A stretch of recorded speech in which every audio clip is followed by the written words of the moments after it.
Hello, and welcome to another episode of Mormons, Mystics, and Muons, where we focus on reconstruction and recontextualization through an integration of science, psychology, consciousness, and philosophy. So today, Eldon, we were going to finish out, talk about the plan of salvation and overlap with the Mormon plan of salvation and esoteric and New Age views on it. But I was thinking, I had been reading a bit about UFOs and aliens and Sasquatch and Loch Ness and fairies. Do you have any exposure to any of this stuff? I put some of the stuff in the chat, but I don't know if you... Well, there was this one time in the mountains in 1993. No, actually, I haven't gone too far down that hole. Although, when the U.S. formed the new branch of the military called the Space Force, I thought there's either two reasons for that. One, they really do have information on extraterrestrial activity or some kind of, at least, interplanetary threat, let's just say.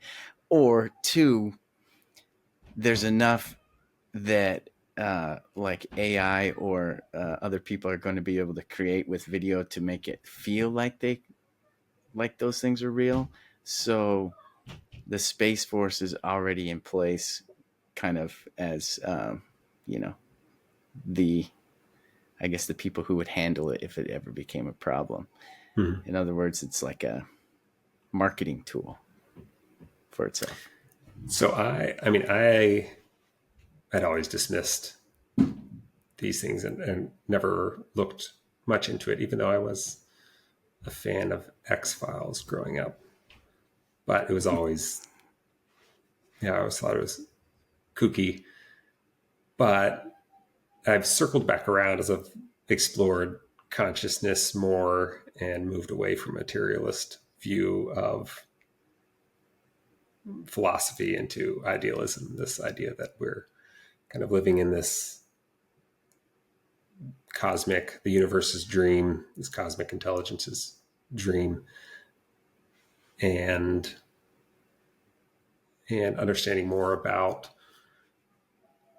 people's exploration of consciousness through meditation, through psychedelics, and these experiences where people are experiencing altered states of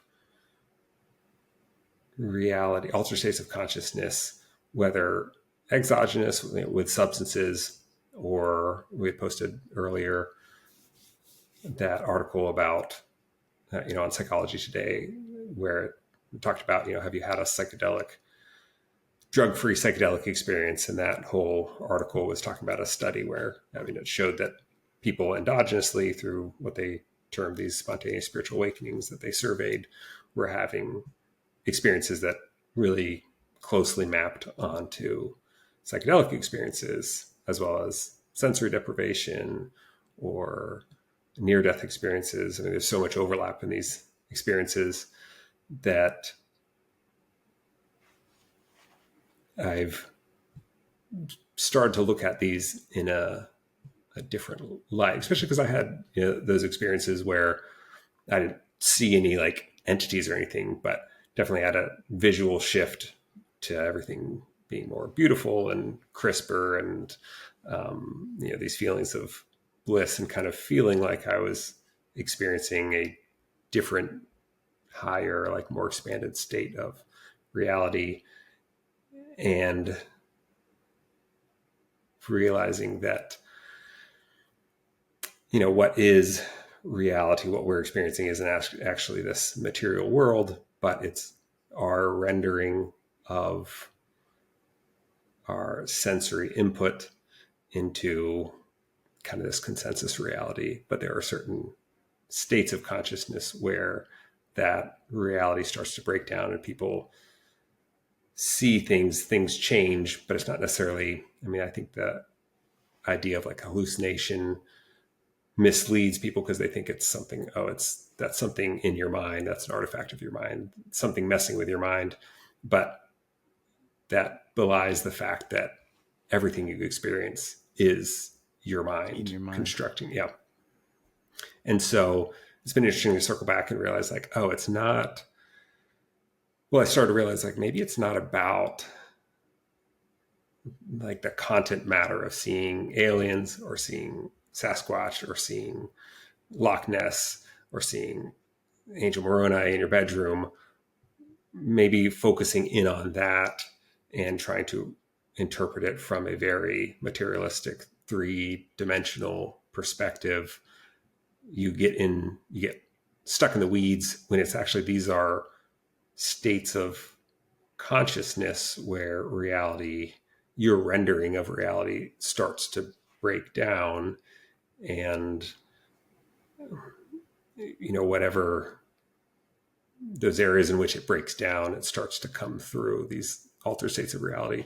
It comes through as like what you expect, if you're into UFOs and those type of things, or if you're in an area where that's the predominantly experienced phenomenon, that's can be what it manifests. Whereas if you're a very religious person, you're going to see God and Jesus Christ, or if you're Buddhist or Hindu, it comes through in the language that you experience. And so there are many people that view UFOs and these different phenomena in a very literal sense and are trying to,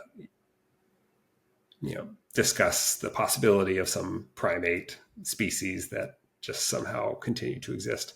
But as I've read some of these pretty well done scientific or logical pieces on it, and I think the most compelling perspective on it is that, these are altered states of consciousness. And you said something in one of the first episodes about how you have, we all have different states of consciousness and we shift through them at different times.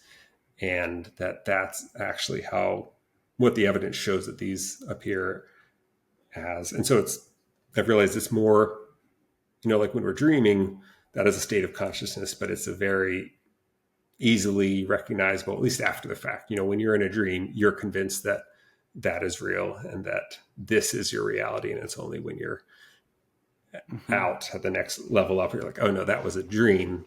But if you really dig in and explore what dreaming is versus what waking reality is, it gets pretty fuzzy, because when you're dreaming, your brain is constructing a reality, but it's using as its input, it's using your subconscious, the emotions that it's trying to work through. And there's a bunch of different theories on dreaming, but it's kind of taking the cord for your VR headset, and it's kind of plugging it into its past experiences and the things that it's processing. But the same, your visual, your motor, all the different areas of your brain are active just the same way as when you're awake. They're active in the same way. You're paralyzed, and that's one of the aspects of dreaming that makes it different. But for all intents and purposes, your brain is experiencing reality. It's just a different phase of reality. Whereas when you're awake, again, we feel like we're experiencing, we're seeing something across the room, we're hearing something, we're hearing a bird, we're seeing a tree. But if you really dissect it, instead of seeing something across the room, hearing something across the field, you're experiencing the inside of your head, because your body is taking input, converting it to electrical signals, and it's being processed in your brain.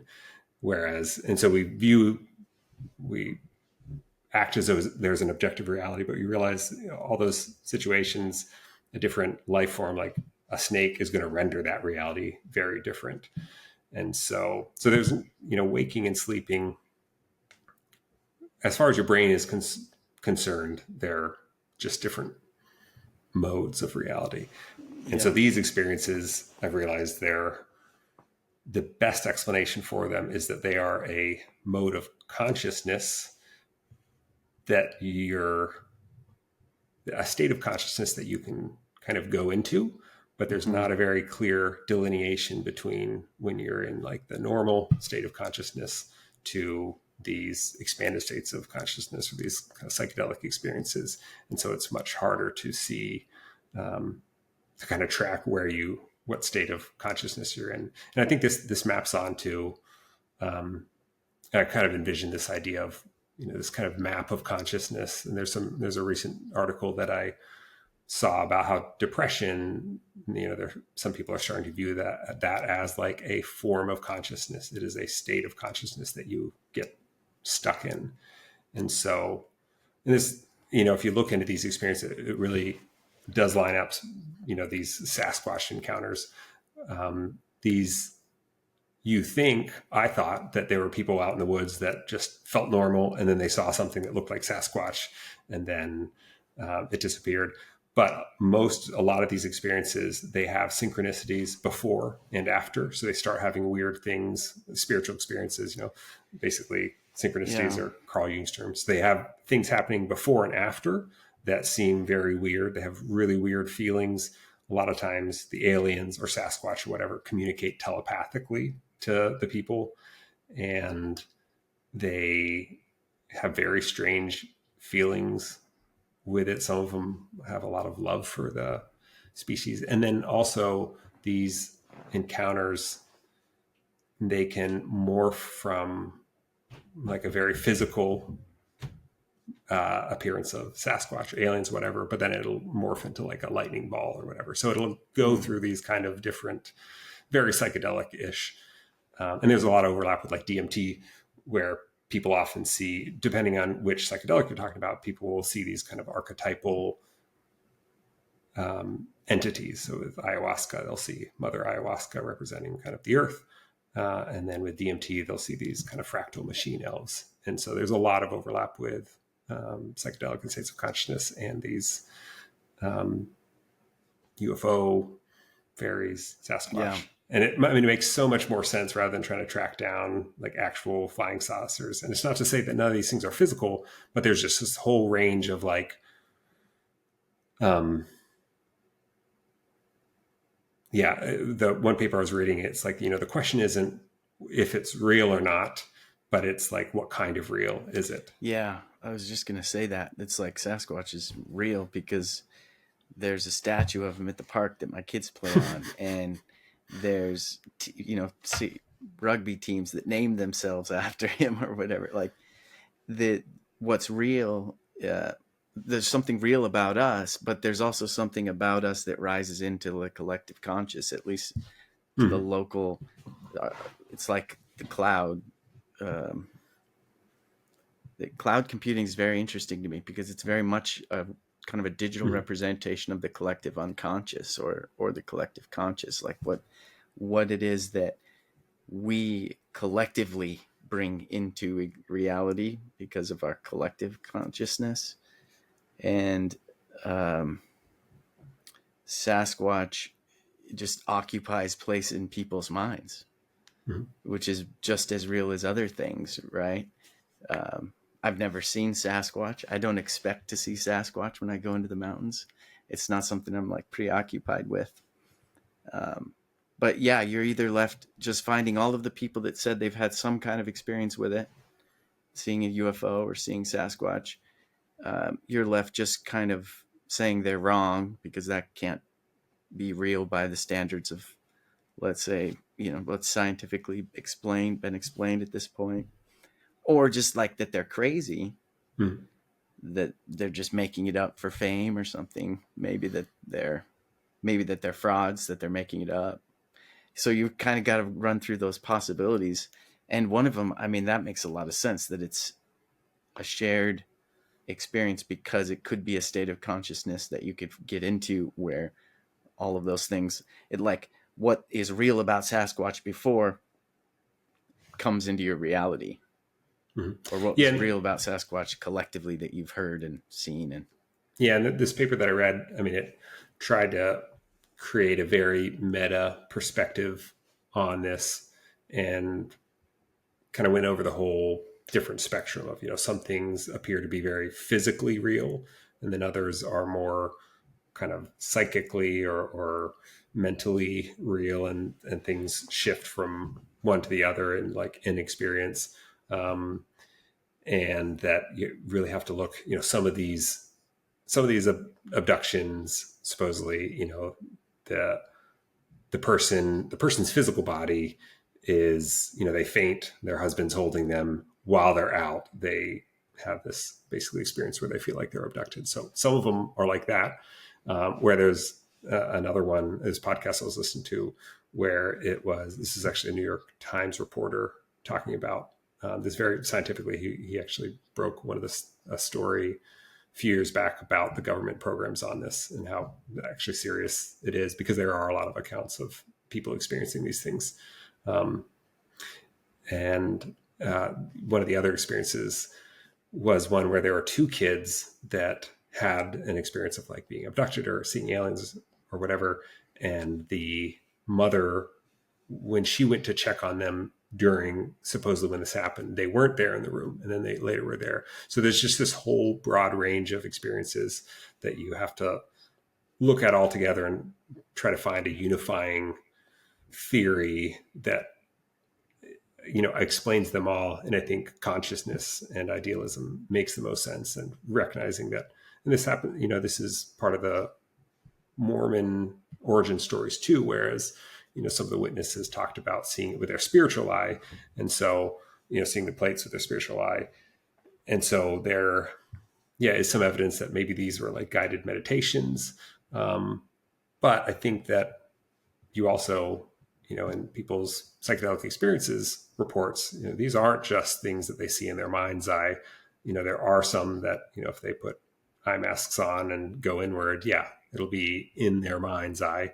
But then there are others where it's actually their physical reality. And I think schizophrenia is a good example of this too, is like, these are real. This is their reality that they're experiencing. These voices that they're hearing, they're seeing. I mean, it's just as real to them as our reality is to us. It's just that we also have we have a consensus reality.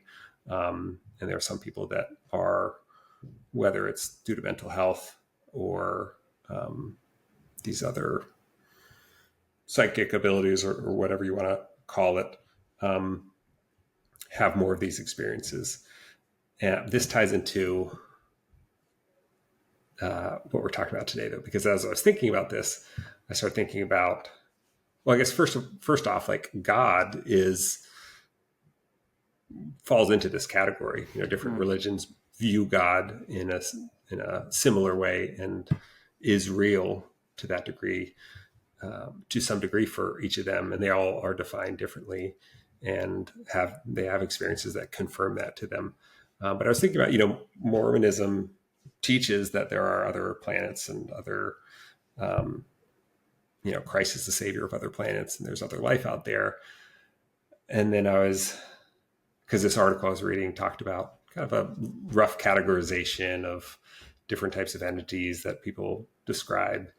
And I was just thinking about this idea of like, okay, so who are these other beings from other planets, and are they within like the LDS framework? Are they all humans? Are they not? And like, wondering about silly things about like, what are their modesty standards? Like, is God it's thinking about things in such an expansive way started to make me realize, I think, how small our view or my view of God used to be. And just, I think in general, like religion, especially Mormon view of God is that like the most important things seem to be some really small things about like drinking coffee. Like, is coffee like a universal standard of these other worlds? When you really take some of these teachings that are very literal, if you take them literally and really objective, it does start to, I think, bring up some issues of like what really is most important, and are the things that are emphasized within Mormonism, like, does it really make sense that these are the biggest litmus test of faith and obedience? And are these other beings human? And if they are, like, are these standards of morality and And then even within our history, there's a pretty law of chastity is you need to be legally, lawfully married. But what about if you're stranded on a desert island or before society had legal marriage? Like, it is very small to think about a God that is bound by earthly institutions of legal marriage and for that matter, like time and space too. The God of most religions, especially of Mormonism, is very much bound by time. He's operating on a linear time, even though Book of Abraham talks about it. Like, time works differently for him, but it just works, I think, faster for him. But it's still a linear process. Whereas in physics, a lot of physicists recognize that time and space are constructs. They are kind of illusions. They're not fundamental aspects of reality. So Yeah, well, they're definitely relative, um, you know, to where you are in the universe, because of the effects of gravity and what it can do to time with time dilation. And so those are some interesting thoughts. I mean, I'm trying to so the let's say for a second with UFOs and Sasquatch, the people that have seen them that had those experiences were in a kind of a different conscious state maybe at that moment. And Sasquatch is in nature, or a lot of, I think, UFO experiences happen in nature too. And I read this interesting book. It was called oh crap, I'm not gonna, it's like the 3-day rule or something like that. I'll have to look it up. But it's the miracle that happens when you spend 3 days in nature. And there's these people who are, there's some studies about it. There's some interesting things that I guess they're finding out. 3 days in nature seems to be kind of like a good average for modern day civilized people like ourselves, I guess, to kind of reset things. Maybe their circadian rhythm, maybe there's enough sleep involved to kind of reset the priorities, and you're in nature. I don't know enough about the details of how it works, but from my own experience, for sure, 3 days outside and you start to feel different. I've started to feel really good after spending time like that in the mountains or outside.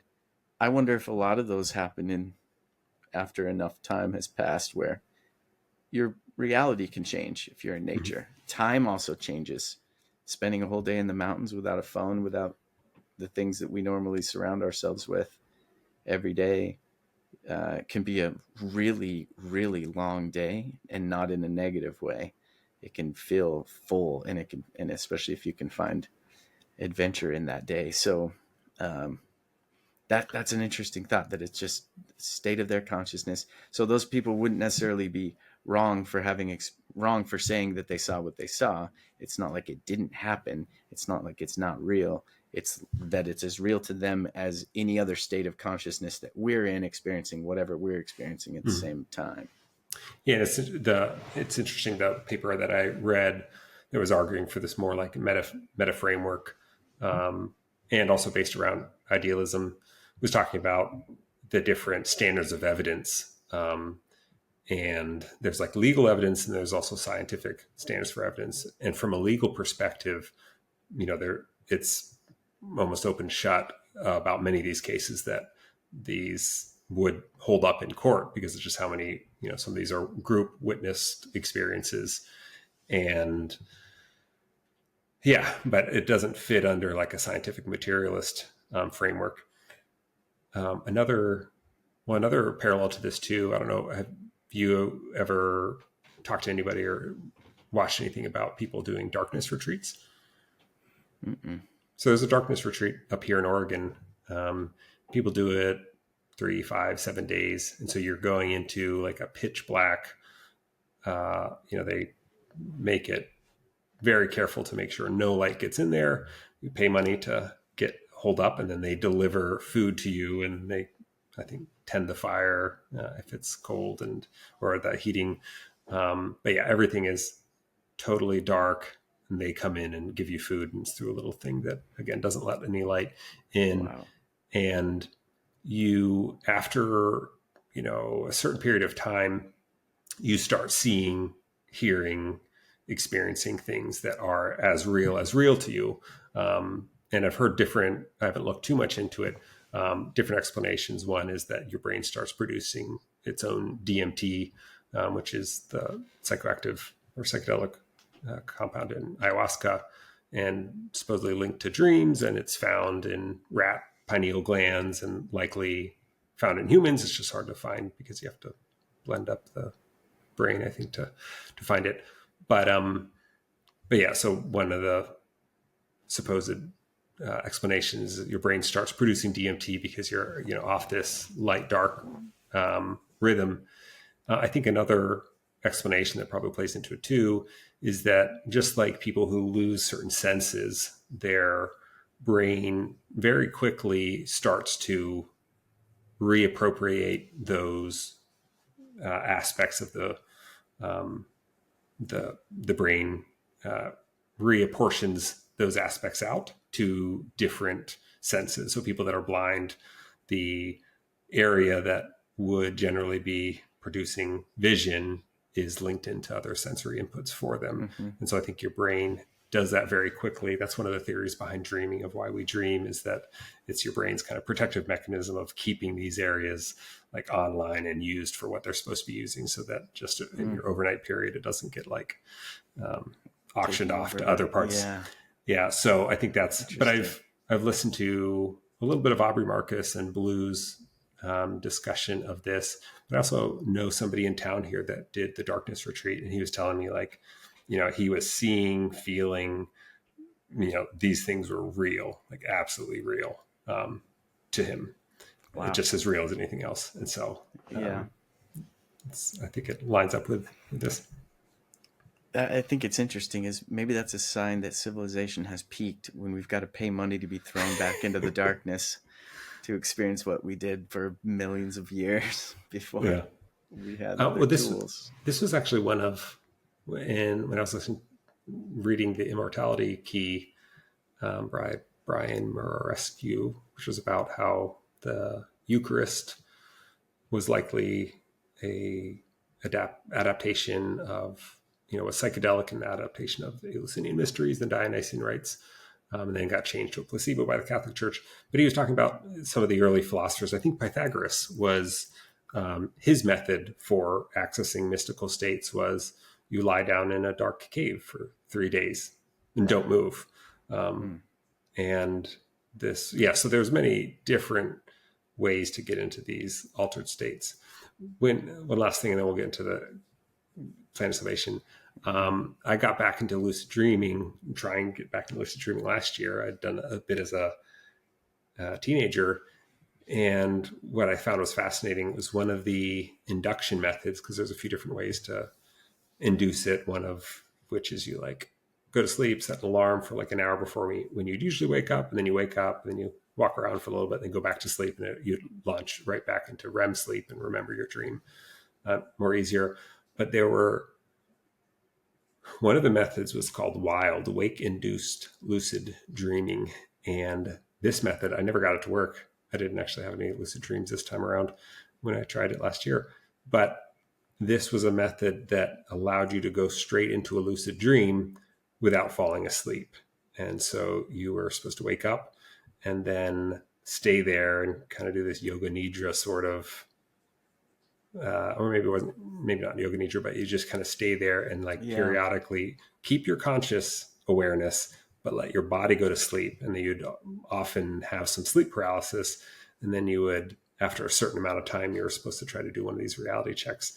And if it failed, then you could just supposedly use like an out of body experience, sort of like pulling yourself out from your body, and then go straight into a lucid dream, which for people that aren't familiar, lucid dreaming is when you're aware that you're dreaming and then you can do essentially whatever you want. But yeah, this is an actual induction technique that people do. I never got to work, but it gets weird because you're passing straight from waking awareness to a dream state without going through that hard threshold of falling asleep. Wow. Yeah, I'd have to spend some more time looking at that to see. I don't know what initially my thoughts of lucid dreaming are all just kind of the typical wanting to fly or, um, just fly through space, basically. I wonder what controls you would actually have in that situation. Uh, well, we've talked about this, I think, on the last episode, that it can vary from Yeah, having a depends on lot what more control. state. Yeah. Yeah. Okay. So, So plan of salvation. yeah, so we left off right before we talked about the pre-mortal existence. So next would be the creation. Here's a quote by D. Michael Quinn said, in a clear misrepresentation of the English language understanding of the Kabbalah in the early 1800s. Again, the Kabbalah is the mystical form of Judaism. He says Hamblin has also written, and Hamblin was one of the apologists that he was saying was trying to downplay the connection with the Kabbalah. So Hamblin has also written, quote, although the Zohar, which is their text, has a complicated understanding of creation by emanation, its fundamental understanding of bara is to create ex nihilo, which is creation from nothing. End quote. By contrast, Allen's study of the Kabbalah explained this matter to English and American readers of Joseph Smith's generation. So this is what was written during Joseph Smith's time, what he would have been or could have been familiar with. Quote, 1. From nothing, nothing can be produced. This is the foundation of the principal point of the whole Kabbalistic philosophy and of all the emanative system. 2. There is no essence or substance, therefore which has proceeded from nothing or been created out of nothing. End quote. It was the concept of creation nihil ex nihilo. End quote. Compare this English language understanding of the Kabbalah in the early 1800s with Smith's rejection of creation ex nihilo.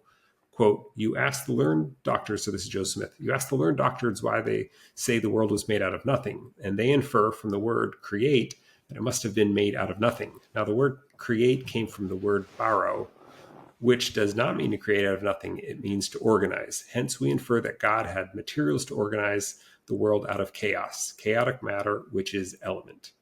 So, Joseph Smith was against creation ex nihilo, this idea that you create matter from nothing. And D. Michael would just talk about how this whole focusing on the word baro, I'm not sure if I'm pronouncing it right, and this rejection of ex nihilo creation is exactly what Kabbalistic doctrine teaches. And then another quote from him, Allen's publication on the Kabbalah in the early 1800s was also very close to some of Smith's revelatory statements. Continuing the previously quoted discussion, Allen explained, quote, point 5, hence it follows in Kabbalistic philosophy that there is no such essence as matter, properly so called, in the universe. 6, the conclusion deducible from these premises is that all that exists is spirit. And point 7, this spirit is uncreated, eternal, intellectual, sentient, possessing inherent life and motive power, filling immensity and self-existing by necessity of nature. And so this is very similar, although kind of reversed of what Joseph Smith taught. So Joseph Smith taught that all spiritual things are matter. It's just a very refined form of matter. Mm-hmm. This is just kind of semantics, but Kabbalistic philosophy says that there is no matter. It's all spirit, which is what, quantum physics says. And that all that exists is spirit, and that spirit always exists. And this exactly lines up with what Joseph Smith taught about intelligences, that intelligences are neither created nor destroyed, but they always exist. So, and then another quote here.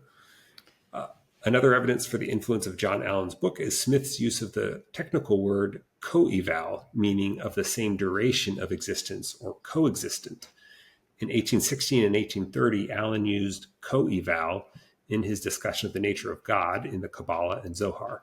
5 months after quoting a statement about the Zohar as editor of Times and Seasons, editor Joseph Smith in 1842 used the phrase coeval with their existence. Concerning Smith's King Follett discourse of April 1844, Louis C. Zucker wrote, quote, the sermon was taken down by 4 faithful and trained reporters, but their composite record was not free from errors. Ira N. Hayward has pointed out that the recorded statement the mind or intelligence which man possesses is co-equal with God himself should probably read co-eval with God himself. End quote. In other words, the Mormon scribes mistook Smith's spoken use of co-eval in the 1844 sermon for the similar sounding co-equal, which was a more familiar word to the scribes. The Times and Season demonstrates that 18 months before the King Follett Discourse, Smith was using the phrase co-eval with their existence. So I think that's interesting that Joseph Smith was already using this word co-eval, which I guess is stating that we existed as long as God existed, and that is likely what he was saying in the King Follett Discourse. In the King Follett Discourse, so this is where Joseph Smith taught that as God is now, man may become as man is now, God once was. So this idea of progression of gods. And it was really radical. It was right before Joseph Smith's death. And in that sermon too, I think he says something along the lines of like, I could preach to you from other books, but you're going to say it's hearsay if I do, so I'll use the Bible. So he's definitely, he's referencing the fact that he's integrating and bringing in a lot of other sources, but he's limited by kind of the limited minds of the saints. Yeah.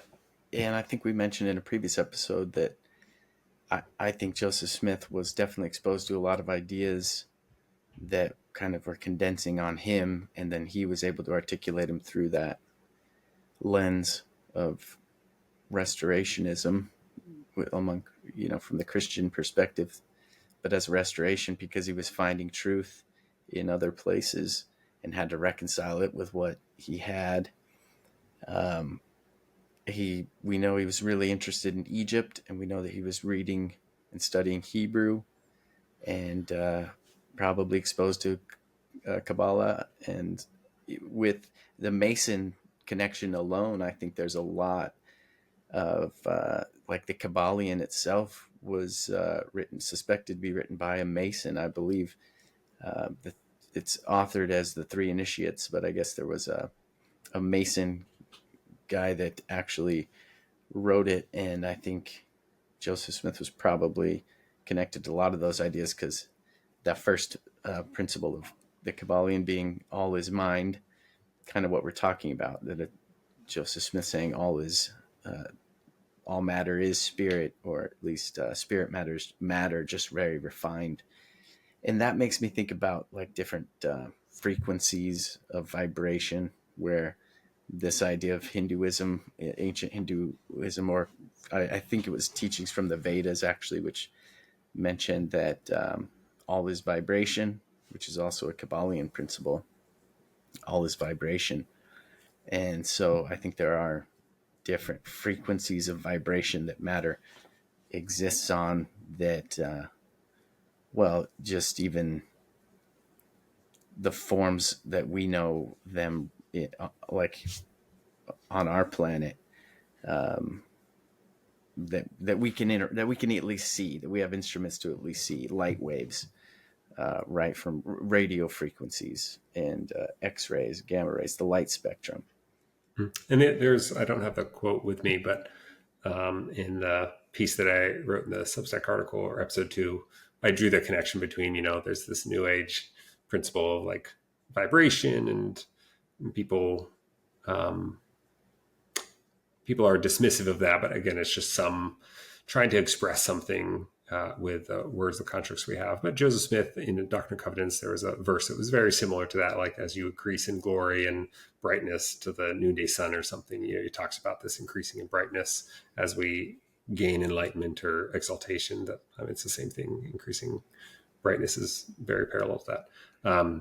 For people that aren't familiar, the Kabbalion is a book in the early 1900s that says it's hermetic principles, which people dispute as to whether it's like true hermeticism. But hermeticism is another esoteric principle that is claimed to come from Egypt and Hermes Trismegistus. But whether it's actual true hermeticism or kind of a evolution of hermeticism, it's got some very interesting and esoteric principles that fall under these teachings and idealism. So the creation of the world. So Joe Smith's talking about how it's organization of chaos. And this is, this is what the temple ceremony talks about in the book of Moses, which is supposedly the translation of the inspired translation of Genesis. This idea that there's like chaos that is organized into matter. That's not created, but is organized into matter. And to me, it's interesting.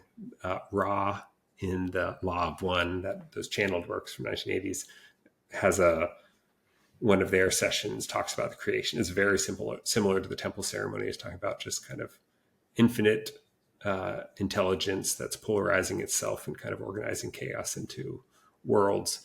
It's very similar to the temple ceremony, but I also see the parallel to being born and learning constructs. I mean, when you're born as a baby, you don't know what anything is. You are basically a scrambled mess of wires, all sensory input. You're a blank slate.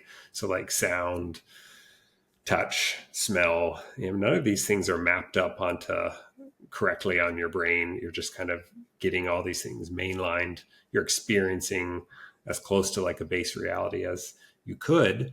And it's through your development that you finally start to, and it's really fascinating to read childhood development stuff about this feeling that you get that's uncomfortable. You have a certain response to it, and then your parents give you food that you don't know it as milk yet, and then that feeling goes away. And so you start mapping these feelings and these emotions onto different states and visual things.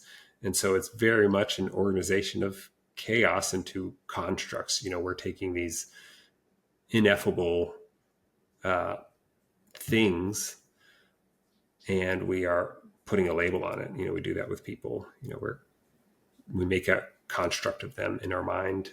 We call an apple something that is, indescribable. We call it an apple, and we all agree what it is. But I see a lot of parallels in the creation of the world to just the development of us from babies. And that's what, psychedelics and meditation, the part of the mechanism of action, as you read in Michael Pollan's book, How to Change Your Mind, is that it takes you back to the child mind where you're just more experiencing the present moment without all the labels.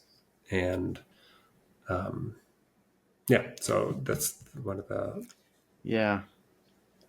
It's like we create the filter for ourselves that we experience reality through, based on inputs from the outside world and making meaning with like that. There's Jordan Peterson in his book Maps of Meaning talks about this idea where a glass vase doesn't mean anything to a baby. Baby crawls over, grabs the glass vase. As it's about to like tip it off of the table, the mom comes in and says, I'm paraphrasing here, the mom says something like, no, that's mommy's vase. Don't touch that.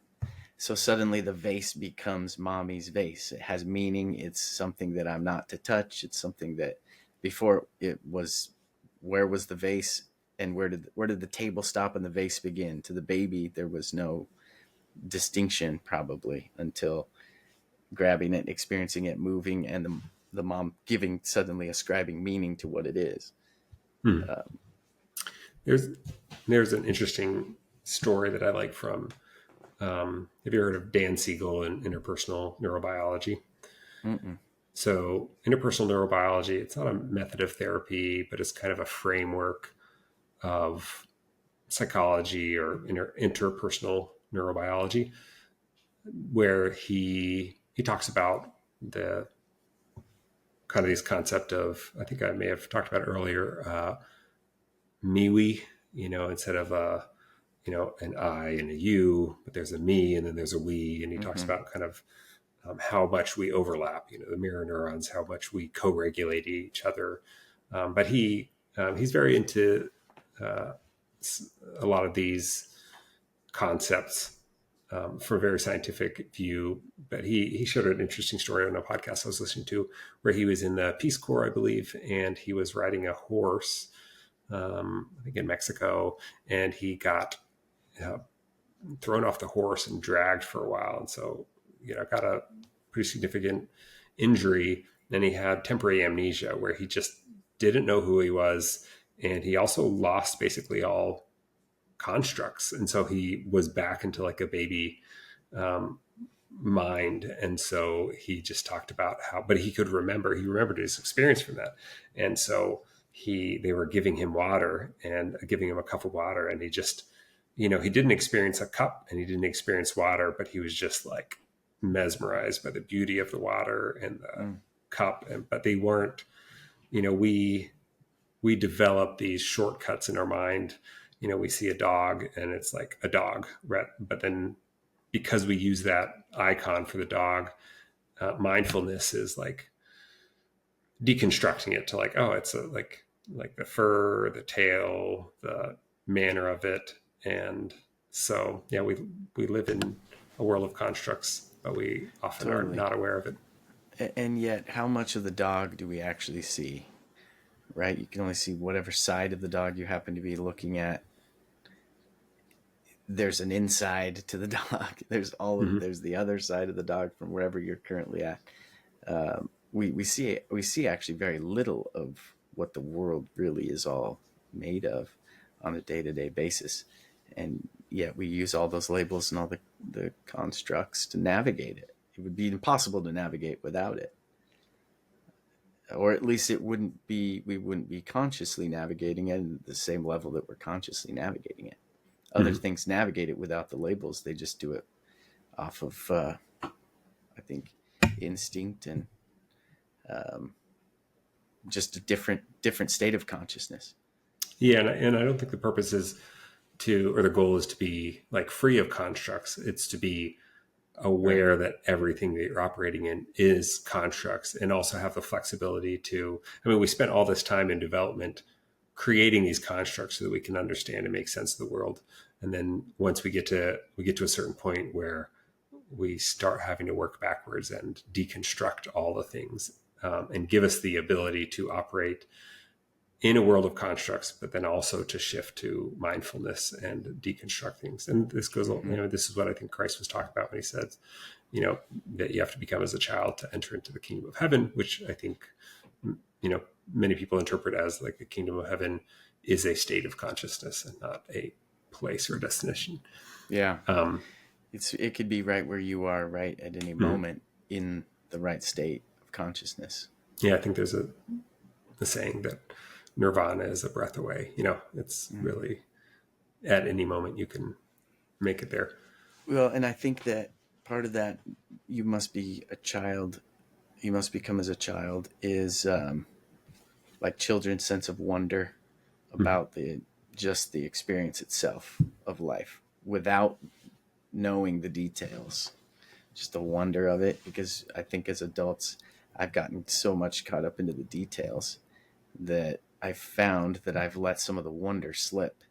And when I get closer to the actual wonder of it, then I feel like I'm more in that present moment when that happens. And I'm probably closer to that state of consciousness where the kingdom of heaven can be found, something like that.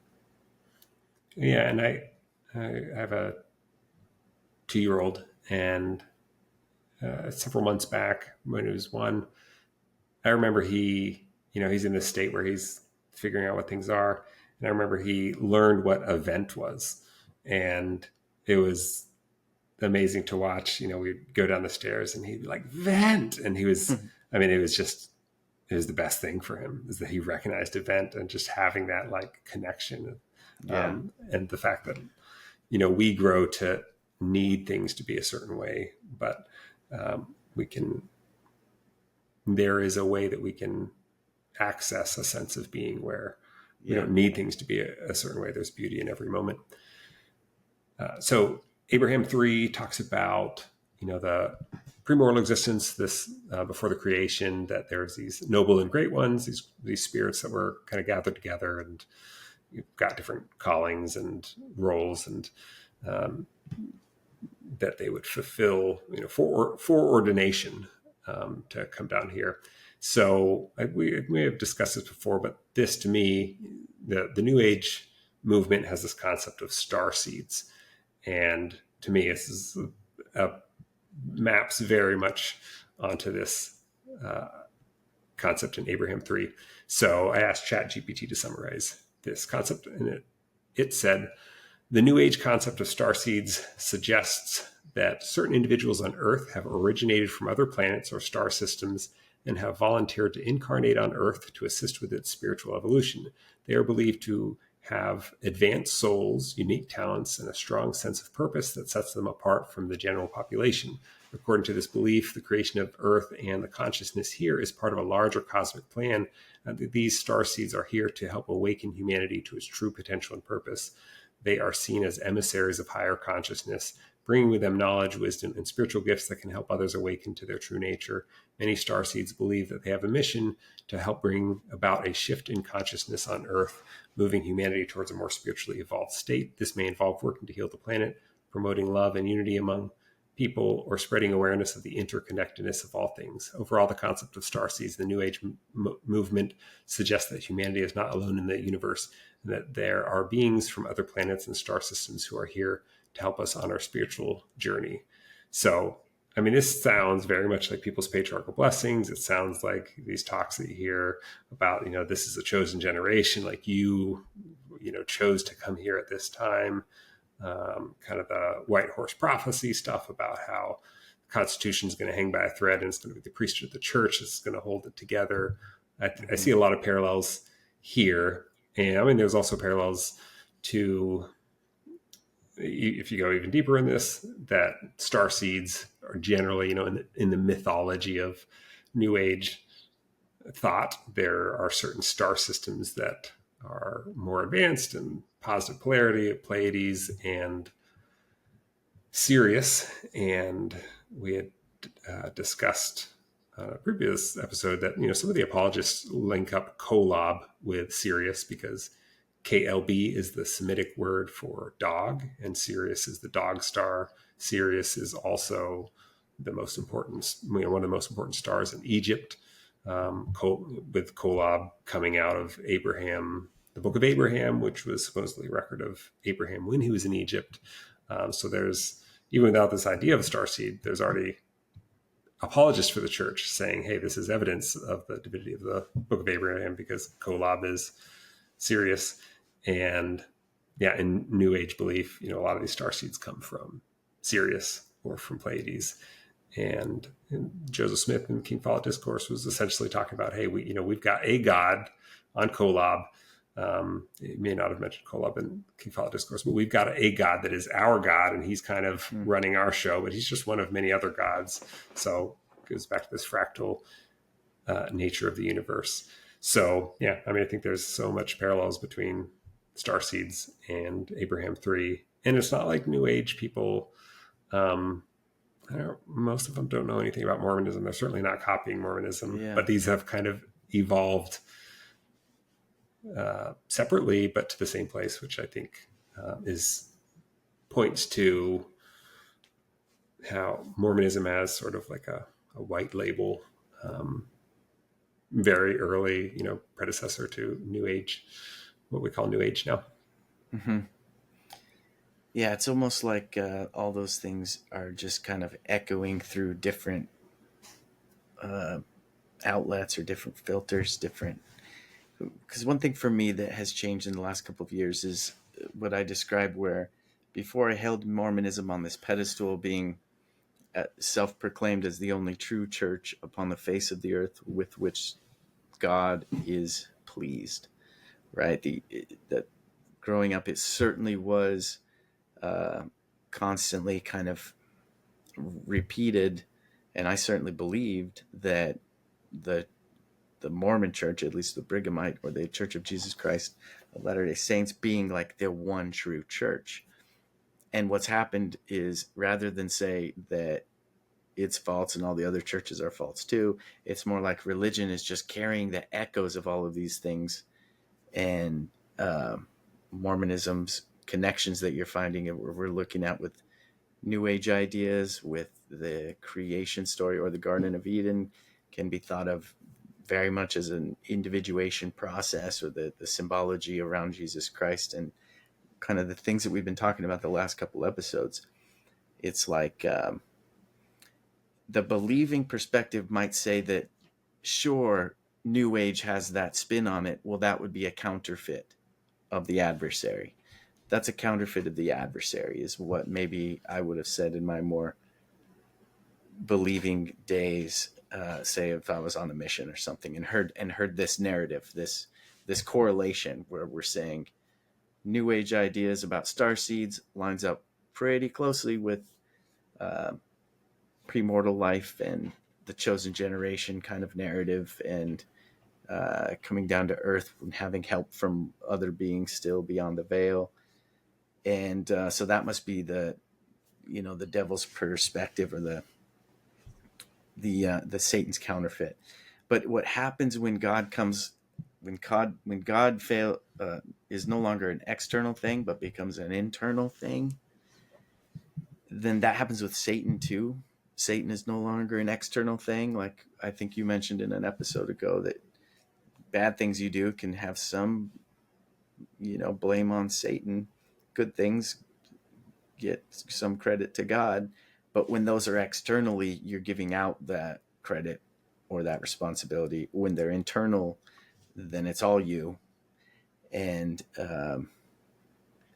that's fascinating that it would be considered a counterfeit, because I think it's probably much less a counterfeit than just an echo, like it's echoing through all of these other kind of languages. Religion can be viewed, I think, as a language, and languages evolve over time, and they get informed by other parts of other places where they're spoken on borders with other kind of languages. They can get like mixed up, or at least they can become hybridized a little bit over time. I think religions do the same thing. And so this is just Joseph Smith altering the language of Christianity through the lens of the other things he was seeing through Freemasonry, through esoteric ideas and Kabbalah ideas, and like hybridizing the language of Christianity for the future. Neil A. Maxwell said Mormonism was Christianity for the space age,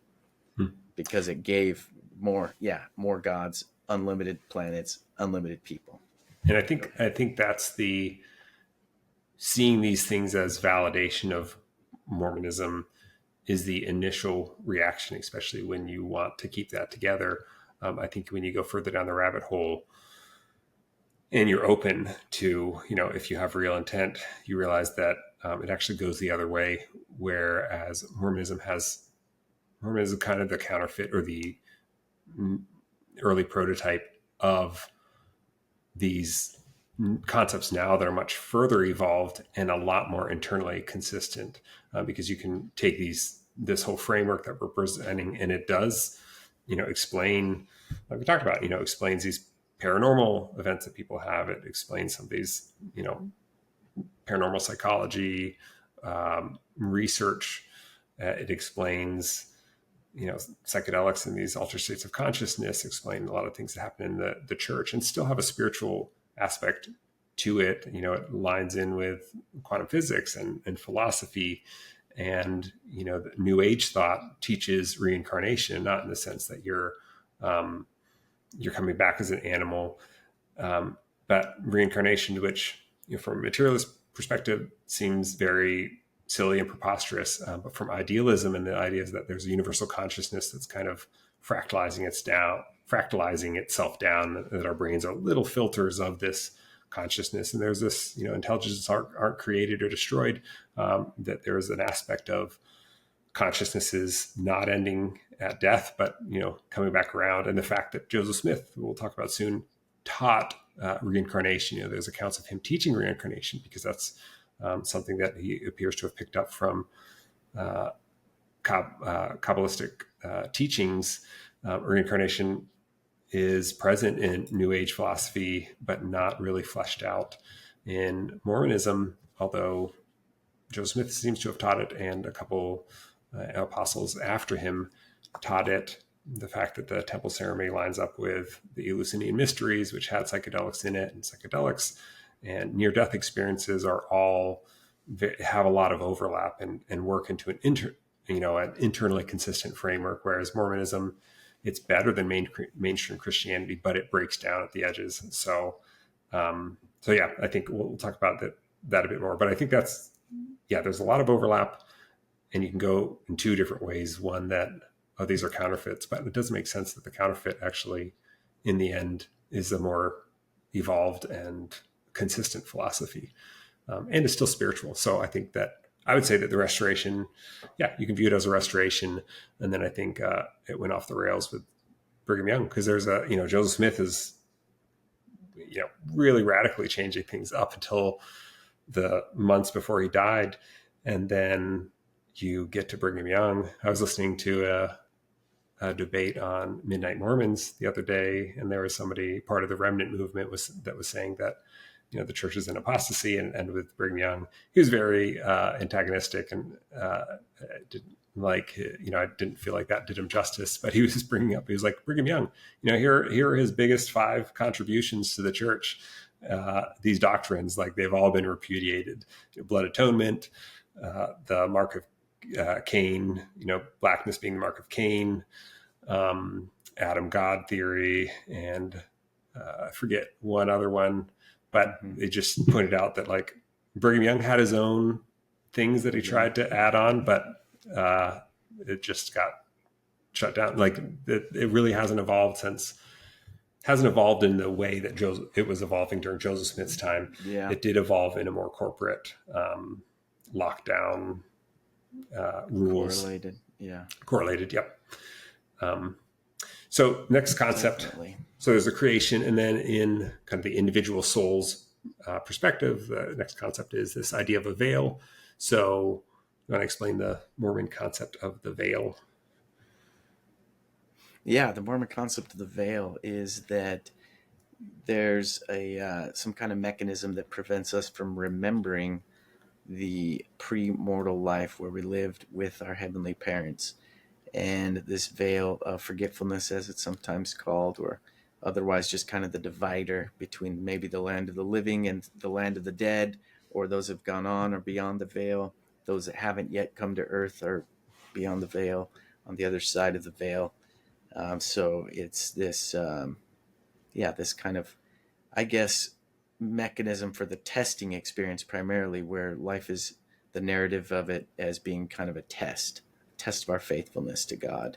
And part of that test would be basically for us all to have no recollection of the events before being born, so that we'd come in with apparently a fair way to know whether our faithfulness that we exude is sufficient, and not just some form of memory or something else that we're relying on, that we create it, or that we, I guess, develop it on our own in mortality. And so here is ChatGPT describing concept of veil in New Age beliefs, as well as near-death experiences, which lines up pretty well with New Age beliefs. So in New Age beliefs, the veil is a term used to describe the separation between the physical world and the spiritual world. It is believed to be a barrier that limits our awareness and perception of spiritual reality. The veil is seen as a sort of illusion that keeps us from fully realizing our true nature and the interconnectedness of all things. One aspect of the veil in New Age beliefs is the idea that we forget knowledge from existence prior to our birth. According to this belief, our souls come into this physical existence with a certain level of knowledge and understanding, but as we are born into this world, we forget much of what we knew before. This forgetting is seen as a necessary part of our spiritual journey, as it allows us to experience life with fresh eyes and to learn and grow in new ways. Near-death experiences are often, or NDEs, are often seen as a way in which the veil can be temporarily lifted, allowing us to glimpse a higher level of consciousness and spiritual reality. People who have had NDEs often report experiencing a sense of unity with all things and a feeling of being connected to a larger spiritual reality. Some NDE experiences also involve a sense of remembering knowledge from before birth, as if a veil has been lifted to reveal a deeper level of understanding. Overall, the concept of the veil in New Age beliefs and NDEs suggests that there is much more to reality than we can perceive with our physical senses, and that we are capable of accessing higher levels of consciousness and spiritual understanding. The idea of forgetting knowledge from existence prior to birth is seen as a natural part of our spiritual journey, but NDEs and other experiences can offer glimpses of what lies beyond the veil and remind us of our true nature. So again, a lot of parallels. And I think it's not like New Age is copying Mormonism. And I don't know that I haven't heard of the veil talked about in many other religious traditions. So that seems somewhat unique to Mormonism and New Age, near-death experiences. The plan of salvation, the point is that we're spirits that want to become, God wants us to become like him. But to do that, we need to get a body, because God has a body, and we need to be tested. So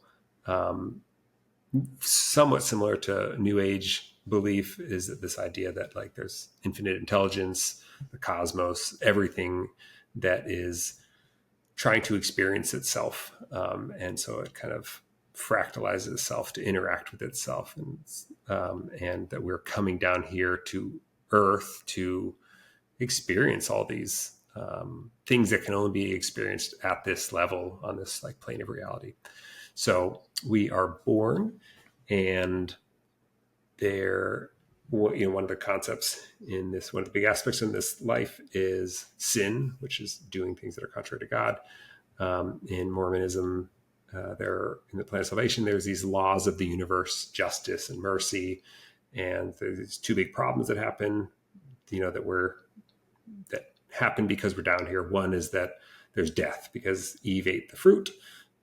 We are going to die, and that's a problem because we need to get a body. We need to have a body to be like God, so we need to overcome that death. And the other problem is sin, because sin is impure, and nothing impure can be in the presence of God. So because of these laws of justice and mercy, the ways to solve these are the resurrection solves the problem of death, and everybody's going to get resurrected. That's because Christ was resurrected. And then to overcome sin, there's, sin has to be paid for. So we have to, justice has to be served, but then there's also mercy. That's a law. And so Christ is able to satisfy justice because he's paying for the sin. And then he's extending mercy to us, but we have to accept him. And that's kind of similar to these, in New Age thought, I'm particularly thinking of the Law of One, which is the stuff channeled in the 80s. I think there are 5 books about, this collective consciousness, Ra. It talks a lot about these things. It talks about these laws of the universe, the law of one, which is the ultimate law, that everything is one. But he talks about that law of confusion, which is this idea that we have to be tested, and we're not going to, we have to have faith. And so there's similarly laws in New Age thought. Death. So the definition of death is that the spirit separates from the physical body. And then after death, there's the spirit prison. So this is kind of this period of remediation. People, because one thing I liked about Mormonism is that it had a very, it was very logical, and that you had to do these certain things. But then it also had a way for, you had to be baptized, you had to believe in Christ, accept Christ. But unlike mainstream Christianity, it was just everybody was going to have the opportunity, but that's obviously not going to happen in this life for everybody. And so before judgment, there's this place called spirit prison where people are going to be taught the gospel, but then you still had to have these physical ordinances. So that's where the temples are. So there's, it sort of works out, but so there's a spirit prison where people are going to be taught the gospel. But in Mormonism, and maybe this would be considered, I don't know if this would be considered doctrine or, beliefs, but it's fairly commonly believed that it's more difficult to progress in this spirit prison. So if you smoke on Earth with a physical body, it's going to be harder. If you heard this. Yeah, and I've always heard it framed around a chapter in the Book of Mormon. I think Alma chapter 34 it might be, where basically when you die, whatever you are, whatever you kind of were after or addicted to or were connected with, you're going to have those same cravings or appetites or passions or desires in that spirit prison, yet you won't have the mortal body to satiate them. So it will be a special type of torture as you have to learn the lessons that you failed to during the, and that's where I think the scripture also says something about that the day of your probation is while you're alive. The emphasis on the importance, because there's that part that's like, I had a friend who at the age of 8, his parents wanted to get baptized, and he's like, this doesn't make any sense. Why don't I just wait until like I'm about to die? Because then I can do whatever I want, get baptized, then I'm clean right for as I go. And that's too logical, dang it. Yeah. So I was reading, one of the books I read this last month was Many Lives, Many Masters by Brian Weiss. Have you heard of it? I think I mentioned a little bit to you. You've mentioned it to me, yeah. Yeah, so Brian Weiss, I think this is a couple decades ago. Brian Weiss was a Harvard-trained psychiatrist or psychologist. I think he was a psychiatrist, though, because he, I believe, talked about prescribing medications to people. So he was a psychiatrist that was referred a patient that was just not progressing, and she was really struggling with her life. And so he didn't believe any of this stuff. But he used hypnosis, which I used to think was not a legit thing, but it totally is, and is very effective. It's different than just the staged hypnosis, but he used hypnosis on her, and he was, regressing her back to like early childhood events that triggered these things. And he did get back to there was some sexual abuse, I think, from her dad. And then he was like, I want to go further back. And he went to a previous life, and he was like, what is going on here? And like, he didn't know what to think of it. He kind of rolled with it, but this was not on his radar at all. He'd never experienced it before. And so it rocked his world, because he had to figure this stuff out real quick as he went through this journey with her. And he kept going back through other lives, and, some of the lives would show up again. And there was, just inexplicable stuff that she was remembering that, applied to stuff that was going on in her life. But he was also in some of her past lives too, as different people. And then there's some weird stuff too in it, that she started experiencing these synchronicities. This little tangent, but so she was going, she was having these experiences, and it was really helping her progress, finally having these regressions, past life regressions.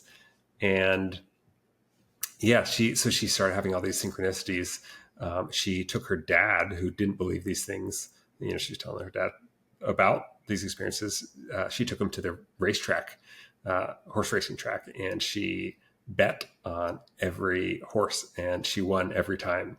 And so she and her dad was like floored, and she brought all the tickets into her next session and showed Brian Weiss this. And I guess she gave the money away to somebody, the first person that looked like they needed it there. But she was having all these weird things, and then he started having weird phenomena happening in his life.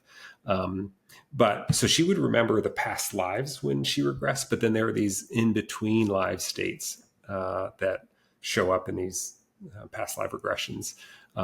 And when she was in between lives, it was kind of this review of the life and getting some more instruction, kind of a rest period. She wouldn't remember those when she came out of hypnosis, and he had to record some and let her listen to some, but she didn't. It kind of spooked her out, so she didn't really want to know what was going on. But she, in these between live areas that would sometimes show up in the session, she would channel what he'd call ascended masters, and these kind of different entities that were guides, sort of like angels, and higher states of consciousness And it was really interesting as I was listening to this that he launched into this whole thing. One of the experiences the Ascended Masters were talking about how it's a lot more difficult to progress spiritually because it's a lot easier to learn things in the physical realm. So I thought it was interesting that it's the same stuff that is Mormonism interesting. teaches.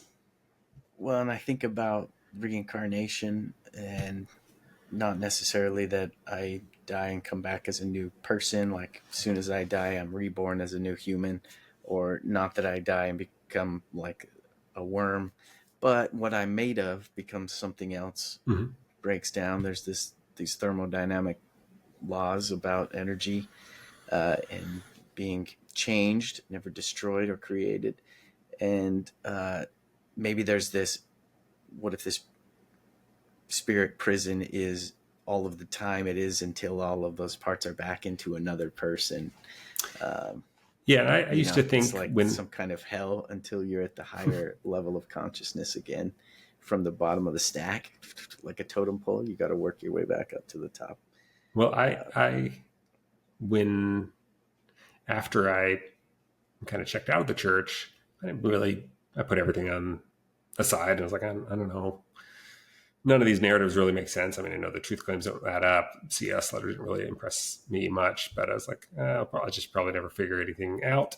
But I mean, I look back and I realize like I was figuring these things out, and I remember having these concepts of like, well, maybe we're like leaves on a tree where we come off, we can get recycled back in, but the tree still lives, and like we're part of this tree. And I remember talking to my friend about these things, and I also this idea of like, yeah, we all these different frameworks. We're physical bodies, and then we die, and yeah, we get incorporated into the earth. It gets incorporated into other things. So, like from a materialist perspective, yeah, like we do continue on.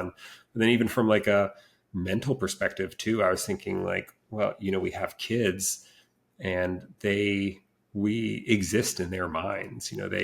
They learn to model us in their minds, and so we also continue on in that sense too. So I was making all these different analogies, other frameworks.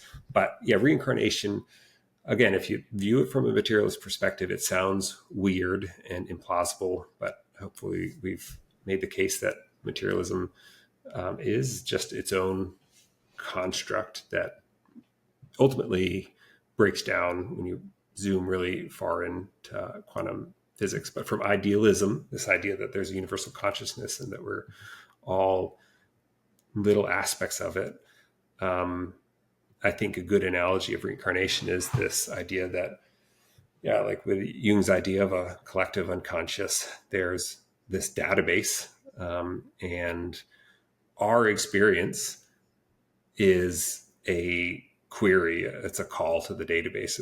Like give me this file from the database, and then different things mess with that query a bit. So psychedelics kind of change some of those terms to asterisks, and it just pulls in a lot of other stuff there that you're experiencing different aspects. It's not filtered out of the whole database, or like you lift some of those filters, and so you get a lot of other stuff coming in, or there's just some glitches in the system where, once you archive a file, some of that stuff ends up in another file elsewhere, and there's we're going right into this concept in Joseph Smith's teaching of it. But Ian Stevenson is a psychologist at the University of Virginia School of Medicine, and he heads up their division of perceptual studies, and they've studied like 3,000 plus cases of kids that remember past lives. And he'll go out, meet them, he'll research the lives they remember, and there's pretty compelling evidence that these are actual phenomenon that happen, and there's certain things that seem to cause it to be more common. If the death was particularly violent of the previous person remembered, certain wounds that the person, if the person died in a certain way, got a wound somewhere, that would sometimes show up in different birthmarks in the kid. And these reports are a lot more common in cultures that believe in reincarnation. But it's interesting. I watched an episode. I think it's called. There's a series on Netflix called Surviving Death, I believe, and one of the episodes is on Ian Stevens's work, and he has they do a couple cases of Western culture where these are Christian families and their kid starts remembering things and they do not want to believe reincarnation at all, and they eventually contact him, and he comes out and he does the research, and eventually these families, they don't have any other explanation for it. And so it's interesting to see how they kind of like, well, I believe in this, but maybe this fits in somehow into Christianity. So this ties into Mormonism. There's before we get to that, there's the ordinances we talked about. You have to have baptism, endowment, temple marriage, and then that's where there's some ordinances for the dead. So people that didn't get it in this life, they get preached to as spirits in the spirit prison, but then they still need those physical ordinances, and so those are done in the temple. And I think this shows some of the integration, kind of putting things together on the fly that Joseph Smith did, because in the Book of Mormon, which was really early on, he's talking about a very Trinitarian view of God, that God and Jesus are one. Yeah. And it talks about that this life is the time to do your work, because once you're dead, it's over and you're judged. And it doesn't, the Book of Mormon is the most correct book on the earth, and man would get nearer to God by abiding by his precepts than by any other. But interestingly enough, he didn't quote from the Book of Mormon much. And it also doesn't talk about 3 degrees of glory. It doesn't talk about eternal marriage. It doesn't talk about a lot of the core principles. Dualistic heaven and hell. Mm-hmm. Yeah. The Book of Mormon covers that very strongly about. Yeah. And then he's got, Doctrine and Covenants 76, where he sees the 3 degrees of glory. And, he's already taught that like baptism is a must. But then he sees in a vision that his brother Alvin's in the celestial kingdom. And he's like, wait, how does this happen? Because Alvin wasn't baptized. And so he's got to kind of retrofit. Well, there has to be a way to, make these things work. And so then baptisms for the dead are introduced. And then, there's the sealing ordinance that's introduced in Nauvoo. And at first, people are just getting sealed left and right to different people, and that evolves. And so you definitely see the evolution of his theology, cosmology. And this is problematic because people will look back and they'll say, oh, no, Joseph Smith didn't teach multiple probations or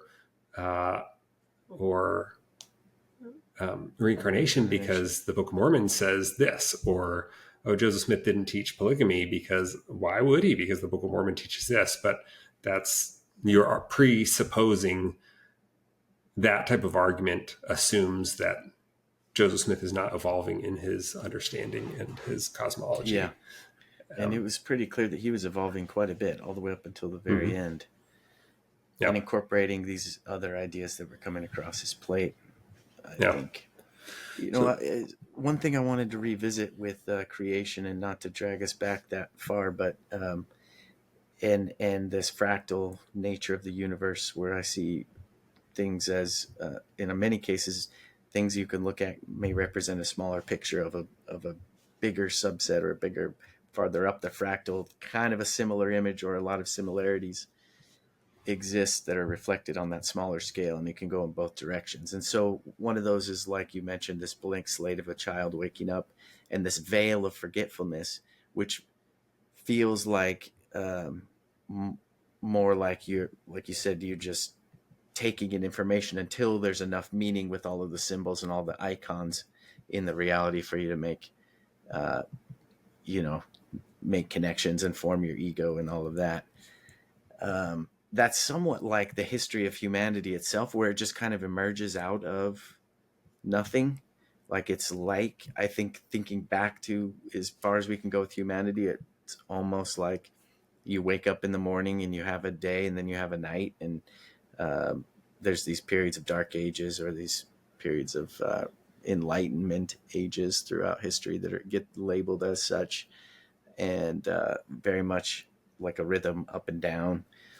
And so when humanity has this history that just kind of appears, and it comes through words, through written language, as we start to look back and see it, and then other symbology, or even as far back as cave paintings or other kinds of really, really primitive creations of humans. That is no different to me than like a child who experiences drawing on the walls and then creating things with clay, and then more language they learn, the more definition they learn, and more of that construct they build of reality. It's like I have 3 children, and I watched them basically evolve.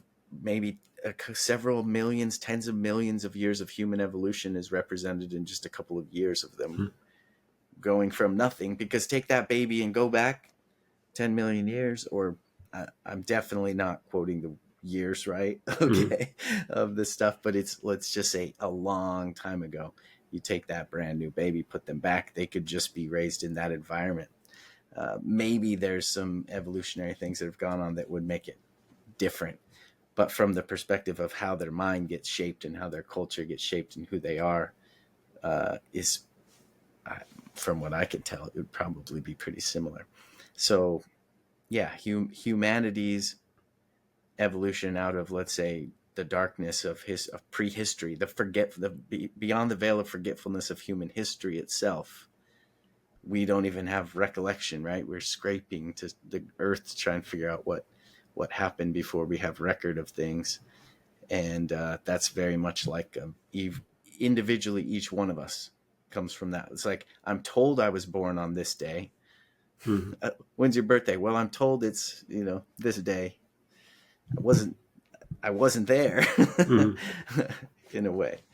Yeah. And I think, that there's parallels too in the fact that we, as we are adults, we now have to try to learn how to go back, through meditation and mindfulness, and let go of some of the programming, whether it's because of depression, anxiety, or whatnot, these scripts that we've told ourselves, or these traumas. Similarly, in society, we are very, very confident we've got things figured out with scientific materialism, but we've forgotten, just in 100, 200 years, 300 years, these really great scientists, Isaac Newton, other people, very much reconciled alchemy and spiritual idealism, occult stuff with science. And so Christianity was a part of it all too. Yeah. And then just this, the immortality key, and the idea that we have, our religion came from psychedelic origins, and yet we are just rediscovering that now through research. That's the real restoration. It's like there's this argument about whether the restoration's complete or whether it's ongoing. I think maybe it's not a big argument, but I've heard this idea of like whether it's complete or it's ongoing. And Joseph Smith, to me, seems to have just been continuing to evolve what it was going to be. If he hadn't have died, how many years more could he have led it, and how drastically would it have changed? We could only speculate. If he continued to take in more ideas, he probably would have just continued to integrate. Yeah. All right. So this leads us to the concept of multiple probations, which is the Mormon,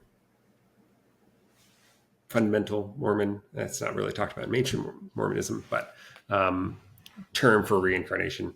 So D. Michael Quinn in Mormonism and the Early Magic Worldview, I believe the title, said, by the time of his death in 1844, Joseph Smith had also reversed his prior rejection of the Kabbalah's doctrine of transmigration of the souls. 2 of the women Smith secretly married as plural wives in the 1840s said that he privately affirmed reincarnation. Apostle Lorenzo Snow said that, quote, his sister, the late Eliza R. Snow Smith, was a firm believer in the principle of reincarnation, and that she claimed to have received it from Joseph the prophet, her husband, end quote. Presendia Huntington Buell, later Kimball, also affirmed her belief in, quote, plural probations, referring to a statement in confirmation by her polyandrous husband, Joseph Smith.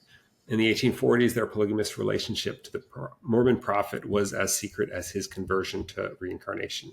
So he had previously rejected the idea of transmigration of the souls, but then in the 1840s, when he's now studying with Alexander Niebauer, who was a convert from Kabbalah, and is obviously, we've shown influencing this idea of Elohim and the Council of the Gods and the creation, and this ascension to godhood has also converted him to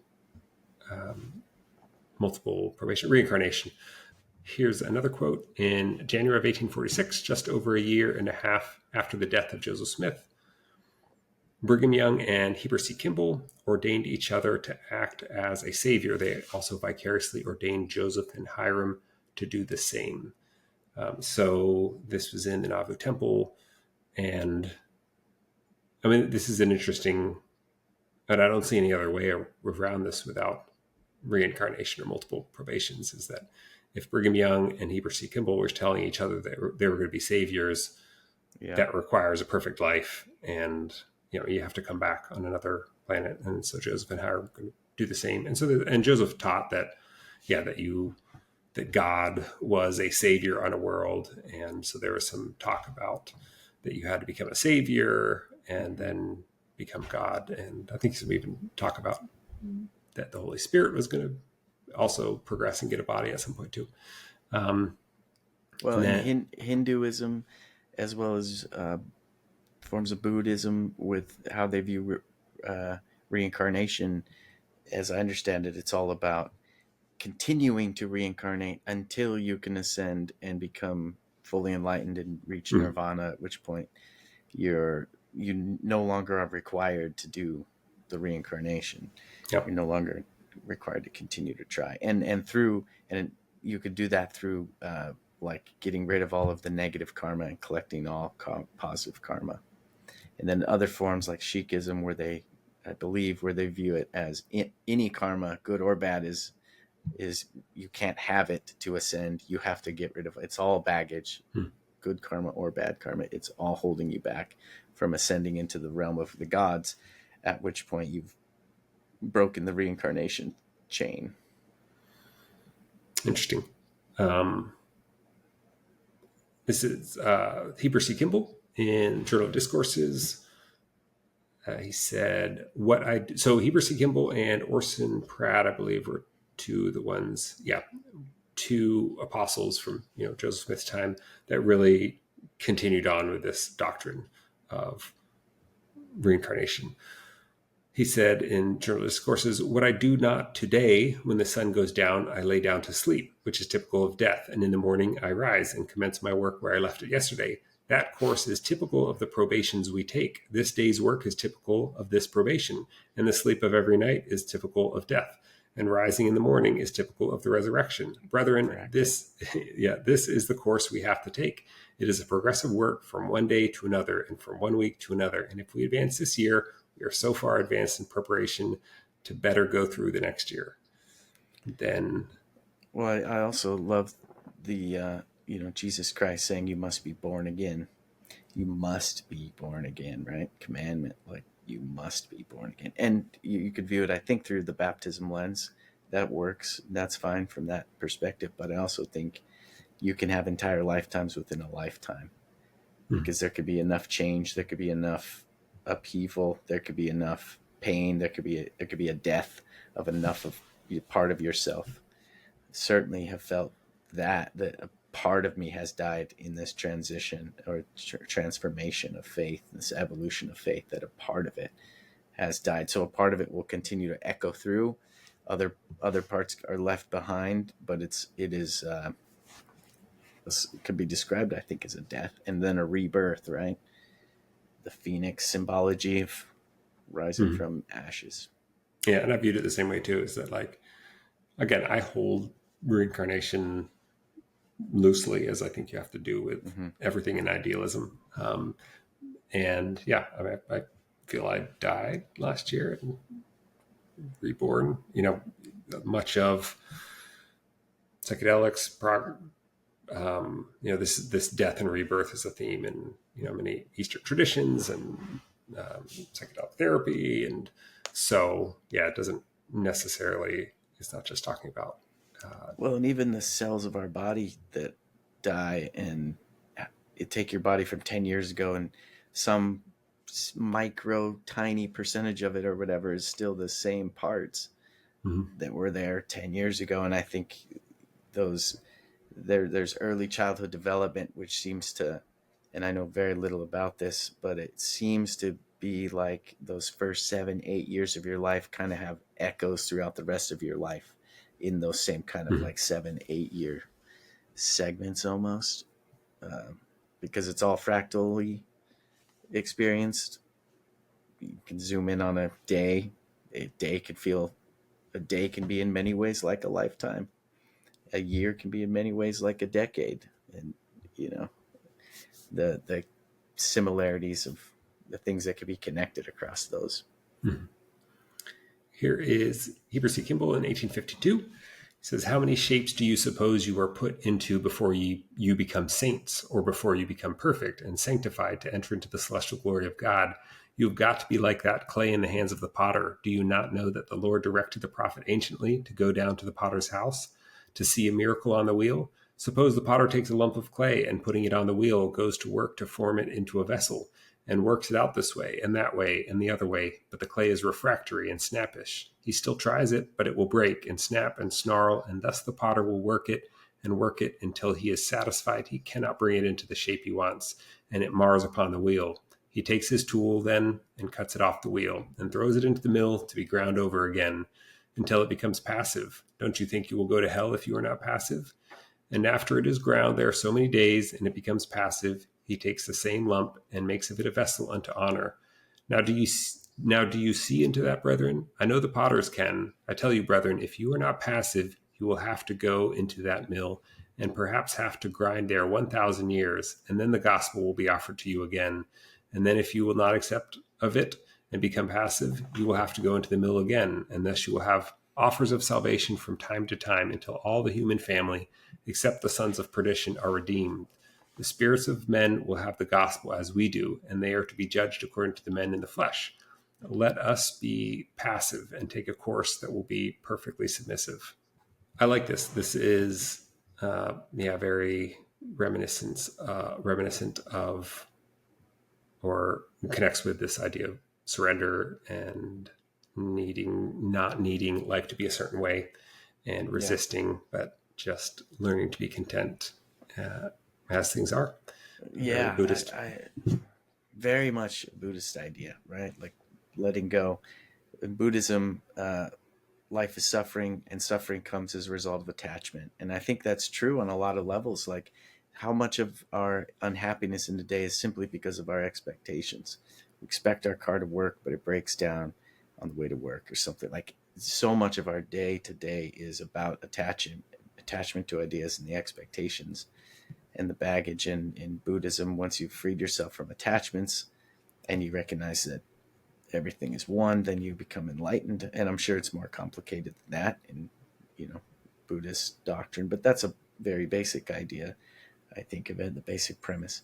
And so it's kind of letting go. I was rafting a river in a kayak with my kids today and my wife, and it occurred to me that it's actually in the easy water that you have to paddle really hard, but in the hard water, it's more about knowing kind of just how much to apply, but otherwise you've got to flow with the river. You really want to move with the river, not pretending to be a kayak person here, because I've only done it a couple of times, but it was just an observation of like, man, when the water's easy and calm, if you want to move quickly, which we were just trying to get down the river and get back in the truck, and I'm like paddling hard.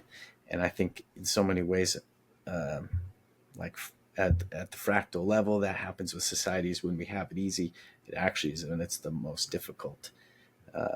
And then things get tough and you've got to flow with it, I think.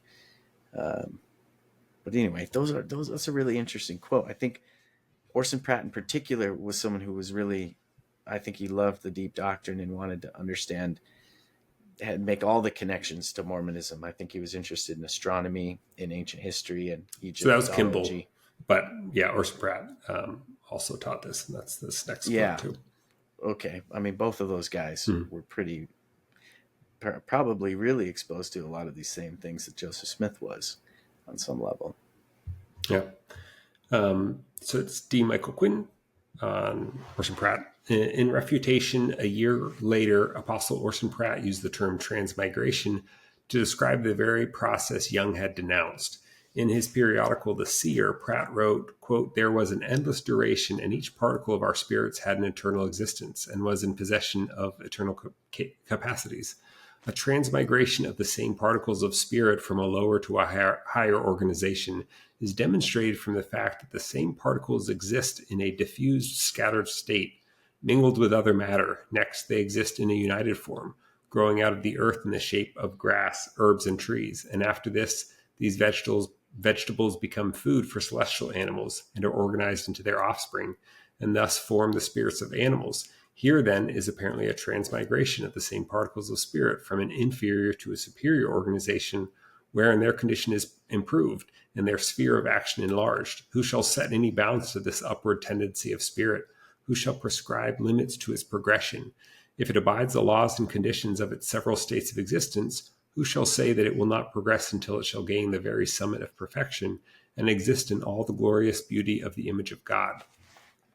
Brigham Young and his counselors, end quote. Brigham Young and his counselors notified all Mormons that such ideas, quote, "as advanced by Brother Pratt in an article in the Seer entitled Pre-existence of Man, and in his treatise entitled Great First Cause, are plausibly presented. But to the whole subject we will answer in the words of the Apostle Joseph Smith on a similar occasion, it is not true." So it's interesting to see Orson Pratt and Brigham Young arguing there. But I think that's a very eloquently put. I mean, it's similar to our concept of, you die and your atoms get incorporated into other. Very much law of one, also, right? Moving up through the dimensions, or the what are they called? Distortions. Densities. Densities. Yep. Yes, thank you. Moving up through the densities. And then to get a little weirder here, so multiple mortal probations are apparently more common in the fundamentalist Mormon branches, whether polygamists or some of the newer fundamentalists that are focusing on prepping and for the end times. And this is out of a news article I got about Julie Rowe. So she is actually, it'll describe her a bit, but she had a near-death experience, and then she wrote about it and became very New Age, but still within a God and Satan and Mormon context, and eventually got excommunicated. But she published her books through Chad Daybell's company, so Lori Vallow and Chad Daybell, but then moved away from, said he was deceived by Satan. So it says, Julie Rowe, another author who has published books through Chad Daybell's company, defended the idea of multiple mortal probations.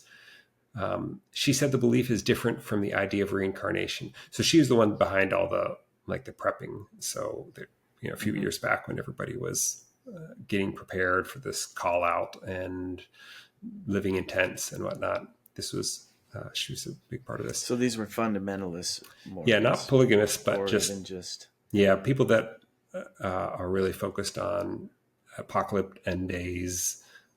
Some focused on these spiritual experiences, not so much polygamy, and in some instances, like rejecting that Joseph Smith taught polygamy. It's a weird, when you talk about fundamental Mormons or people getting back to fundamentals, it used to just mean the polygamists, but there's a movement of people trying to get back to that and get away from the woke church today.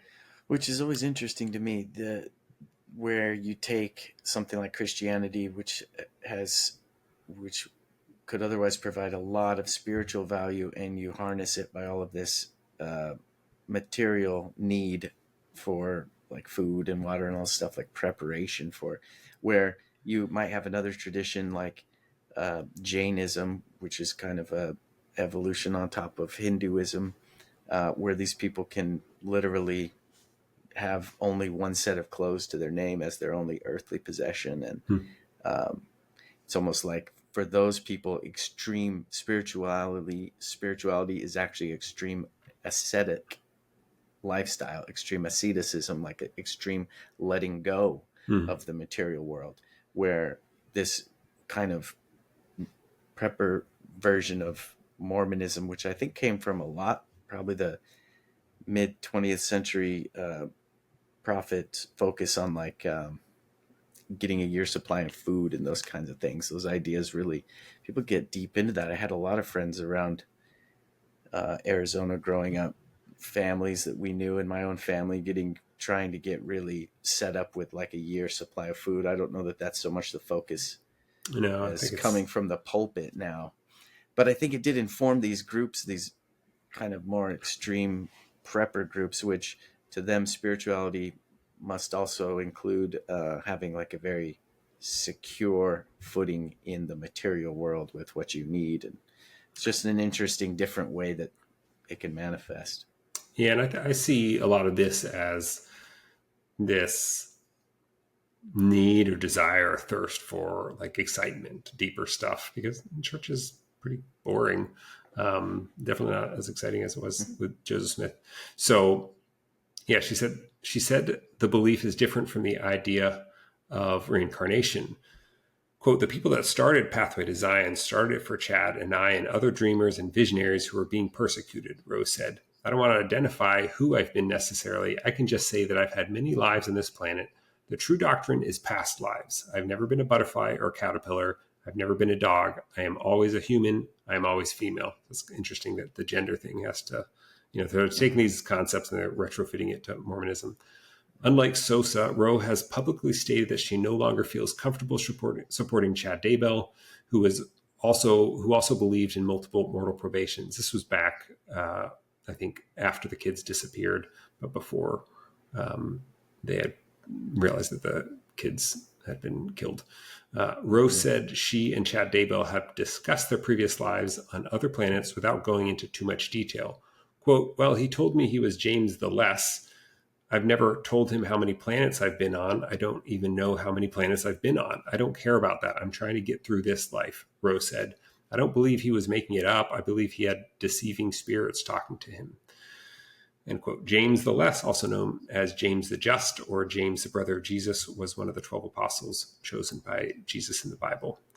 And so James the Just is going to appear later down the road too, when we talk a bit about Gnostic apocalypse of James. So yeah, interesting. It makes sense that because Joseph Smith was into these esoteric traditions, which do focus on, do incorporate reincarnation, that he eventually realized that it fit into his cosmology. Yeah. It's also fascinating that there's mentioned that, well, let's just say eternal lives is a particular phraseology, in Mormonism, eternal lives, specifically with an S on the end of it. And I don't know, that like zoom way out, you've got the starseed idea. Let's just say the Big Bang is the explanation for how it started. And when I think about the creation story, it's very much from light and darkness. So you've got polarity of matter, and then you've got a chemistry basis with dry land and water and these chemicals as the Earth's formulated as a planet. And then you got biology that emerges, plants and animal species, and then humans emerge out later of it all. It's almost like evolution and the creation story are just two different languages describing the same thing that happened. Mm-hmm. And so starseeds being that whatever we're made of today was somewhere else in space at some other point, that it all was connected in one thing before all of the matter was expelled at the speed and the universe is expanding, and it's kind of just all swirling together. And that's, I think, zoomed way out, there's an easy explanation for reincarnation and being part of every past life because it all came from the same place, right? So, Yeah, and I guess I should. but we've always got to zoom in a little more and get more detailed, and that's where the language gets come. Yeah, and I guess one thing that's helpful in terms of reincarnation, again, to show how loosely I think you need to hold it from a concept of idealism. You know, people criticize reincarnation because they say, "Oh, all these people, remember being Cleopatra," and how could that be? So this idea of reincarnation and this Jungian concept, or this all as one concept, is that we are individual parts of the universal consciousness, kind of we're cells in this cosmic body. And the big question is, like, what do you identify yourself as being? So, and enlightenment and expanding your awareness is realizing that you're the cell, but you're also the body, and that actually you contain the genetic code for everything. Everything is inside you, and you're also part of everything and connected with everything. So it's this paradox. And so in that sense, all your past lives, or all your ancestors, they're you. I mean, you view yourself as just a query of the database, one file retrieved, but you're actually the whole database as well. But you're just experiencing, you are God, you are the universe, just one part of it experiencing itself. And so you are all of your ancestors. You think that you were Caesar, you're like the arm of Caesar. And this idea of past lives or regressions, or which ones come up when you're having these regression experiences, they're the ones that connect with your, that resonate with the things that you're going through in this life, or are applicable to this life. And so as all the past lives are yours. And if you want to view this from not the perspective of idealism, I saw a YouTube video of somebody who did, was a skeptic, didn't believe in this, but did a past life regression. He was one of these YouTubers. And he saw stuff and he experienced stuff. And he's like, even if I don't believe it, like, I saw myself as this warrior and then I died in this way. And he's like, and that does apply to my life in the way that I have this trait and I think I should be this way and I do this and this is affecting my relationship this way. So, I mean, if you want to just view it on a subconscious level, that your brain is making up stories of these patterns that you learned, these traumas that you learned in just your life, your childhood, and they're being creatively woven into these dreams too. I mean, I don't think that's the most accurate representation, but you can still gain benefit, therapeutic benefit from doing it, and some understanding. If somebody has this experience, they're, claiming to remember these things, they're a reflection of some part of them on a subconscious level, whether you think that's bound within a specific just them, or if there is a connection to a collective unconscious. So I think that's helpful to keep in mind. Of this is a loose symbolic idea. Well, and again, kind of going back to what you said, where people that are in your life exist in your mind. So a part of them is inside you. It's you have a perception of what somebody is. It's like what we talked about the dog. You don't see everything about somebody. You see some part of them, and then in your mind, that's them, and they're like reflected in your mind. And in that sense, the immortality, eternal life. I mean, you think about like Jesus Christ. Certainly, he exists in the world as this God of, let's just say, just setting aside any kind of faith in him as a living entity now, just the fact that so many people talk about him, depict him in images, write about him, live their life, like he has this real impact in the world, and that's kind of him being immortal in a sense. And Joseph Smith, it's like to rise to that level where you're going to be immortal, because you're going to be, like Joseph Smith said, everyone will talk about me, good or bad, for the rest of time. Basically, he knew that he had risen to that level, or maybe he didn't know. Maybe he like recognized that he did, or that he could potentially, but I don't even think he could fathom what it became now with what it is. But yeah, it's like the emphasis on baptisms for the dead in the temple work and family history. Mormonism has such an emphasis because of the ordinances needing to be done on a living person, where we do those vicariously for our dead ancestors in the temple. We do baptisms and the other ordinances. It's like if you can really, I think there's been studies done, and I shouldn't say that without really being able to quote it, but there are ideas where people who have a more secure understanding of who they came from, like kids who knew their grandparents or their great grandparents, show more signs of stability in like school and in performance, day-to-day kind of things, because it's like in a forest where little sapling falls, but it's protected by the big grown-up trees around it from the wind and the storms. It has a better chance for that tree. That's why trees out on their own have a really hard time growing in certain places, right? Maybe trees that create the community. So that ancestry is a way creating the eternal life itself, because they exist. Like the stories of ancestors and pioneers and people who came across plains or across oceans for their faith exist eternally in the lives of their progenitors who continue to look back at them. So you can create this entire like consistent. Imagine if the entire human history could be plotted on a tree, maybe be in the digital space at this point. They would obviously have to be held. But if that could be the case, you would have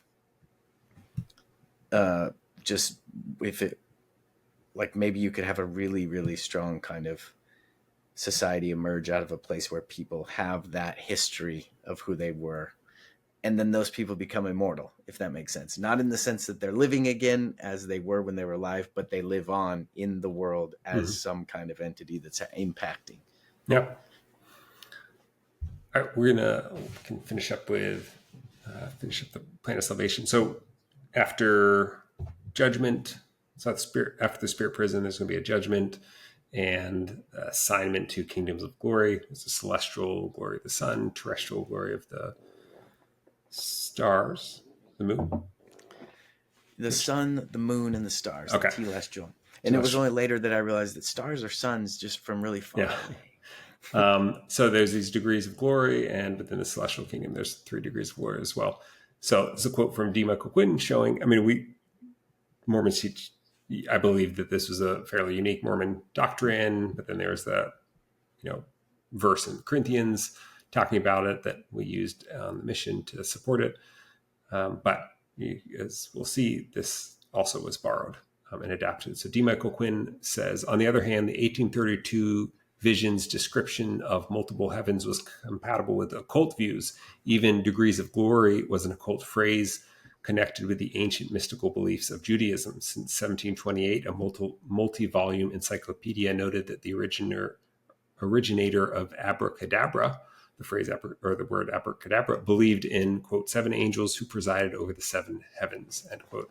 Sibley's, a new and complete illustration of the occult sciences, stated in 1784 that, quote, 7 angels before their fall enjoyed the same places and degrees of glory that now belong to the 7 good angels or genii, end quote. Sibley's 13th edition appeared 6 years before Smith's 1832 vision. In biblical commentaries published in the United States during the early 1800s, Charles Buck and Adam Clark acknowledged the Jewish occult's concept of, quote, degrees of glory in heaven, end quote, but it was a major emphasis of occult advocates.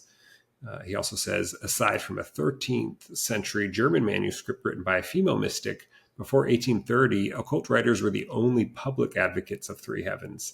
In publications in England since 1784 and in the United States since 1812, Emanuel Swedenborg insisted, quote, there are 3 heavens, described as, quote, entirely distinct from each other, end quote. Often regarded as a devotee of the occult, this Swedish mystic called the highest heaven the celestial kingdom, and stated that the inhabitants of the 3 heavens corresponded to the sun, moon, and stars.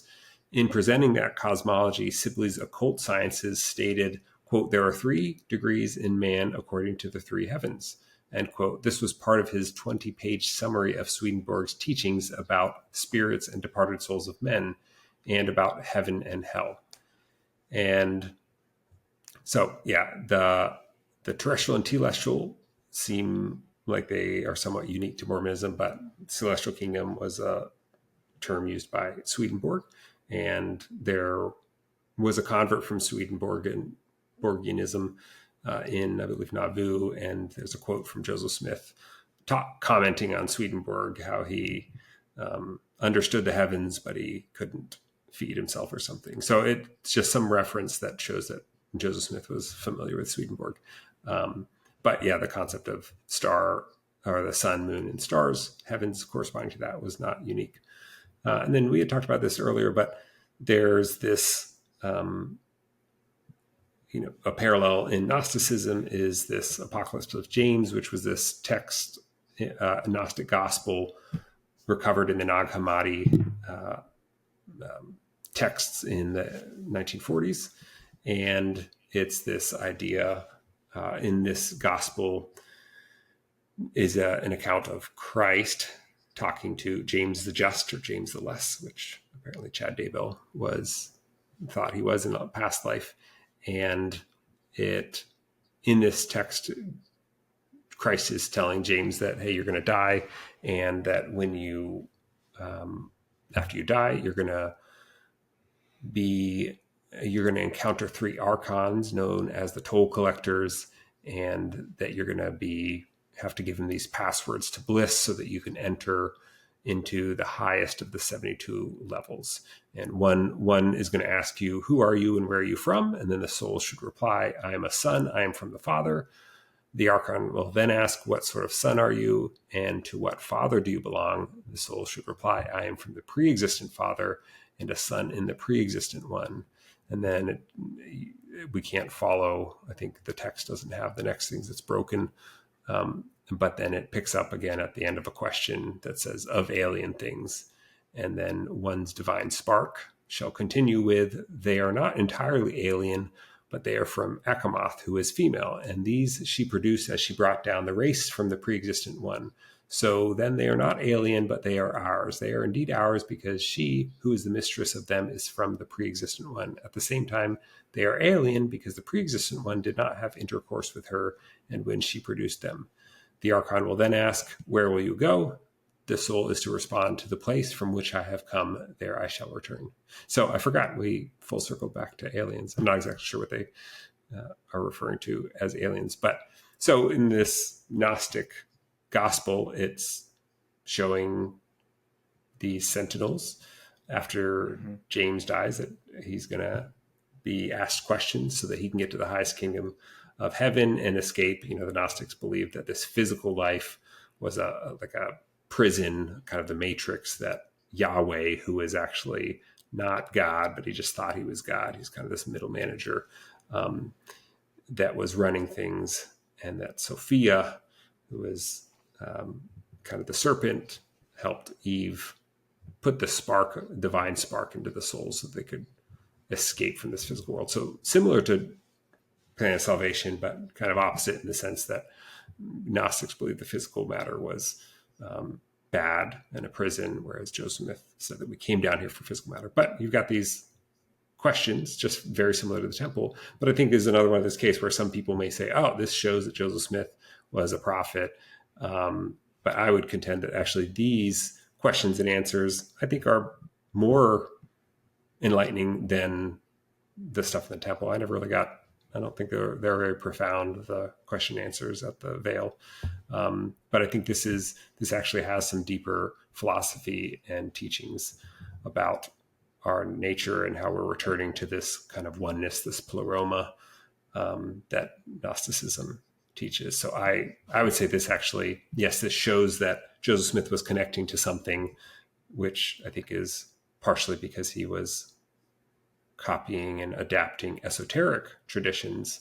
And then also, I think there's evidence to showing that he was accessing this universal consciousness through psychedelics, through altered states of consciousness, through kind of channeling this automatic writing idea of the Book of Mormon. So I think it does show metaphysical or divine inspired nature of the Book of Mormon and Joseph Smith. But I think it actually also contextualizes it as that the truth claims do not make sense. But there is some truth to it, and it's an adaptation. Yeah, so it's like, I think when I was a full believing member, I was so concerned about finding that capital T truth, or at least I was convinced that I had found it, and uh, finding for myself that real capital T truth is pretty much ineffable. There are truths that are discoverable. There are truths for sure, but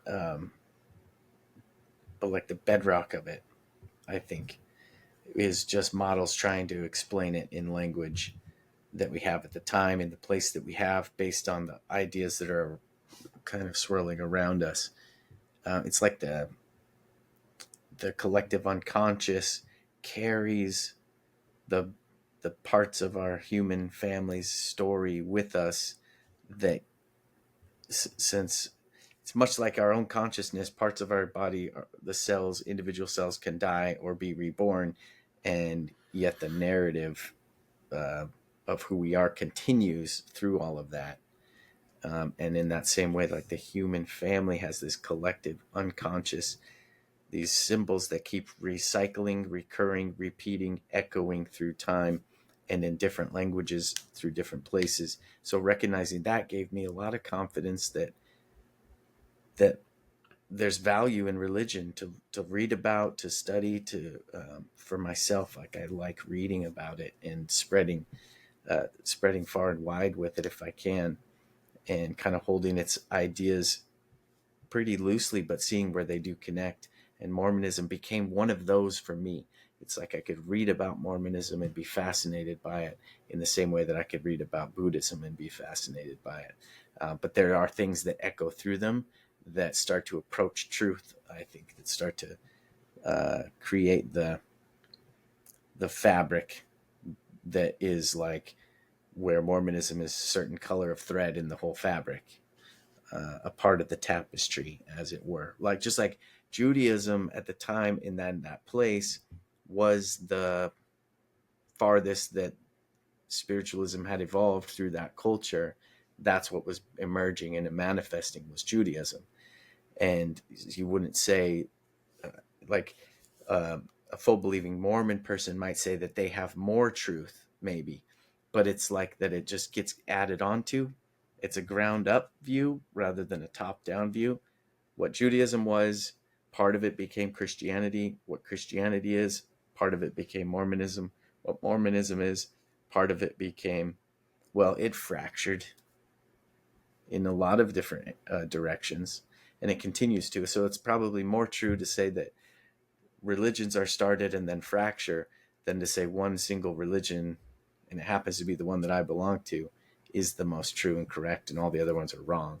It seems to me safer to say religions begin and then religions fracture, because that seems to be more empirically true. Yeah, I think the key there that you said that, big G truth is ineffable.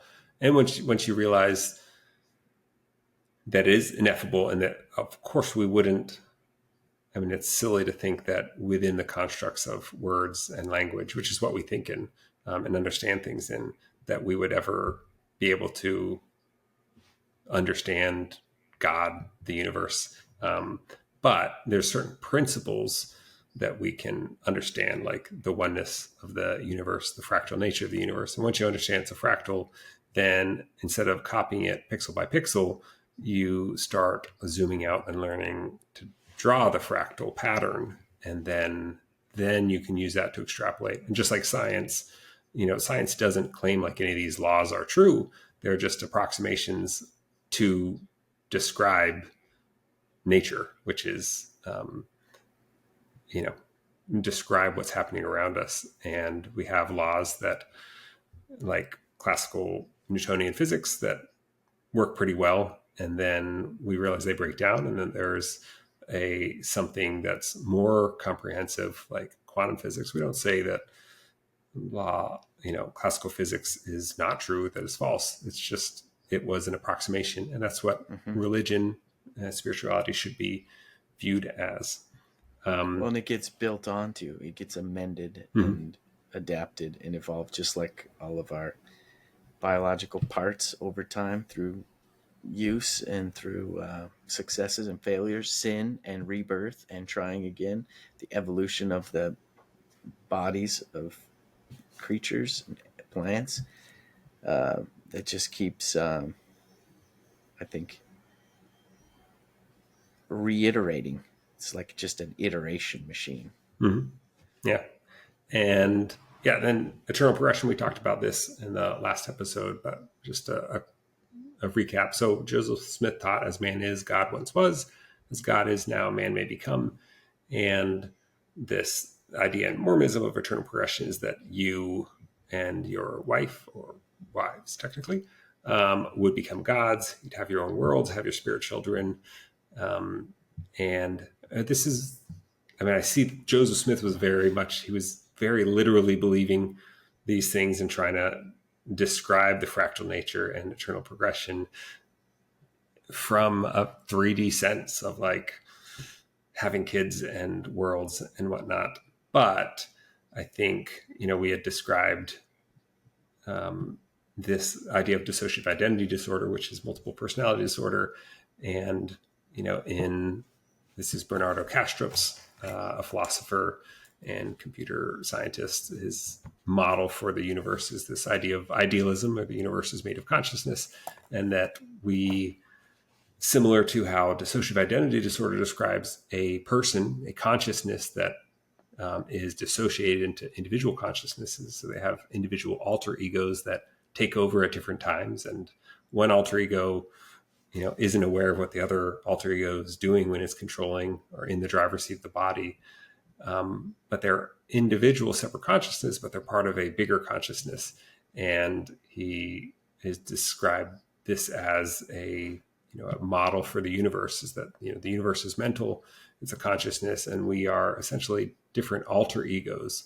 And I think the, different parts of the universe that are interacting with other parts of this cosmic mind. And I think where this actually makes a lot of sense is these studies of dissociative identity disorder individuals and how real it is. So the one, this interview that he gave, he talked about the one study where somebody claimed that one of the alter egos was blind. And sure enough, when that alter ego took over on the EEG, there was no activity in the visual cortex. But more interestingly enough, when these individuals, a quarter of the individuals, when they were recalling their dreams, depending on which alter ego was recalling the dream, it was sharing the same dream, but from a different character's perspective. So in the person with this dissociative identity disorder, when they were dreaming, all these different parts of them were acting as different parts in the dream. And that is similar to this Hindu idea of, that God goes through these periods of waking and sleeping, and in the sleeping state, all these different parts are kind of waking up to the idea that they are God, and this is a dream. And I think to continue this theme and this idea of dissociative identity disorder and healing and oneness and connection, there are instances in which people with this condition, which is caused by trauma, because these different parts of the consciousness kind of quarantine themselves off to protect the other part, to kind of dissociate away, so that, because they go through these significant traumas, through therapy, these individuals can actually heal, and all these different parts come together into one healed collective consciousness. And I think that's this idea that Joseph Smith talked about. Zion is one heart, one mind, but also, New Age and a lot of these Eastern traditions talk about, collective consciousness, that we all are one, even though we are separate, but we're also one. And so I think there's, especially in this idea of eternal progression, and, you talked about eternal lives, which is true. That's something that's said, from the very literal perspective that Joseph Smith had. It means you and your heavenly, wife are having kids. Yeah. And those kids are coming from you, coming from the gods. They are part of you. And so that is, again, this fractal nature, that similar to this concept of reincarnation and the fractal universe. So all these models that are trying to approach it, and then they get upgraded and built upon each other. It's kind of like computer languages, as I understand it. There's some base language of binary of a computer, basically being just kind of a light switch of either electricity or no electricity, or 1 or 0. And then from there, all of the other languages get built on top of it. I think that is not unlike religious ideas that just continue to get additions built on top of them throughout time as they swirl around other cultures and other ideas. And there are themes and recurring emergent like archetypes that get represented through that language. I think the number pi is a great example, because it's like at some point we could only calculate pi to some point. We'll never get to pi. We'll never get to the actual full number because it just keeps going, right? But we can get calculators, or we can continue to calculate more of what pi is. But pi isn't a finished thing. It's not a complete thing. It's just going to keep going. And that's kind of like, as our spiritual through the collective unconsciousness of the human family's experience, especially now that it's globally connected through the internet, through the digital world, which is an entire universe, the digital universe, that those ideas will just keep spinning up and keep recurring and keep getting added onto, just like we find more digits in the number pi. Mm-hmm. Yeah. Well, we made it through the Plan of Salvation and the similarities to esoteric and New Age thought. That's cool. So, yeah, thank you everybody for joining us, and please comment, review, send us an email at Mormons, Mystics, and Muons at gmail.com, and share it with your friends and leave us a rating. We appreciate you joining us, and we'll see you next time.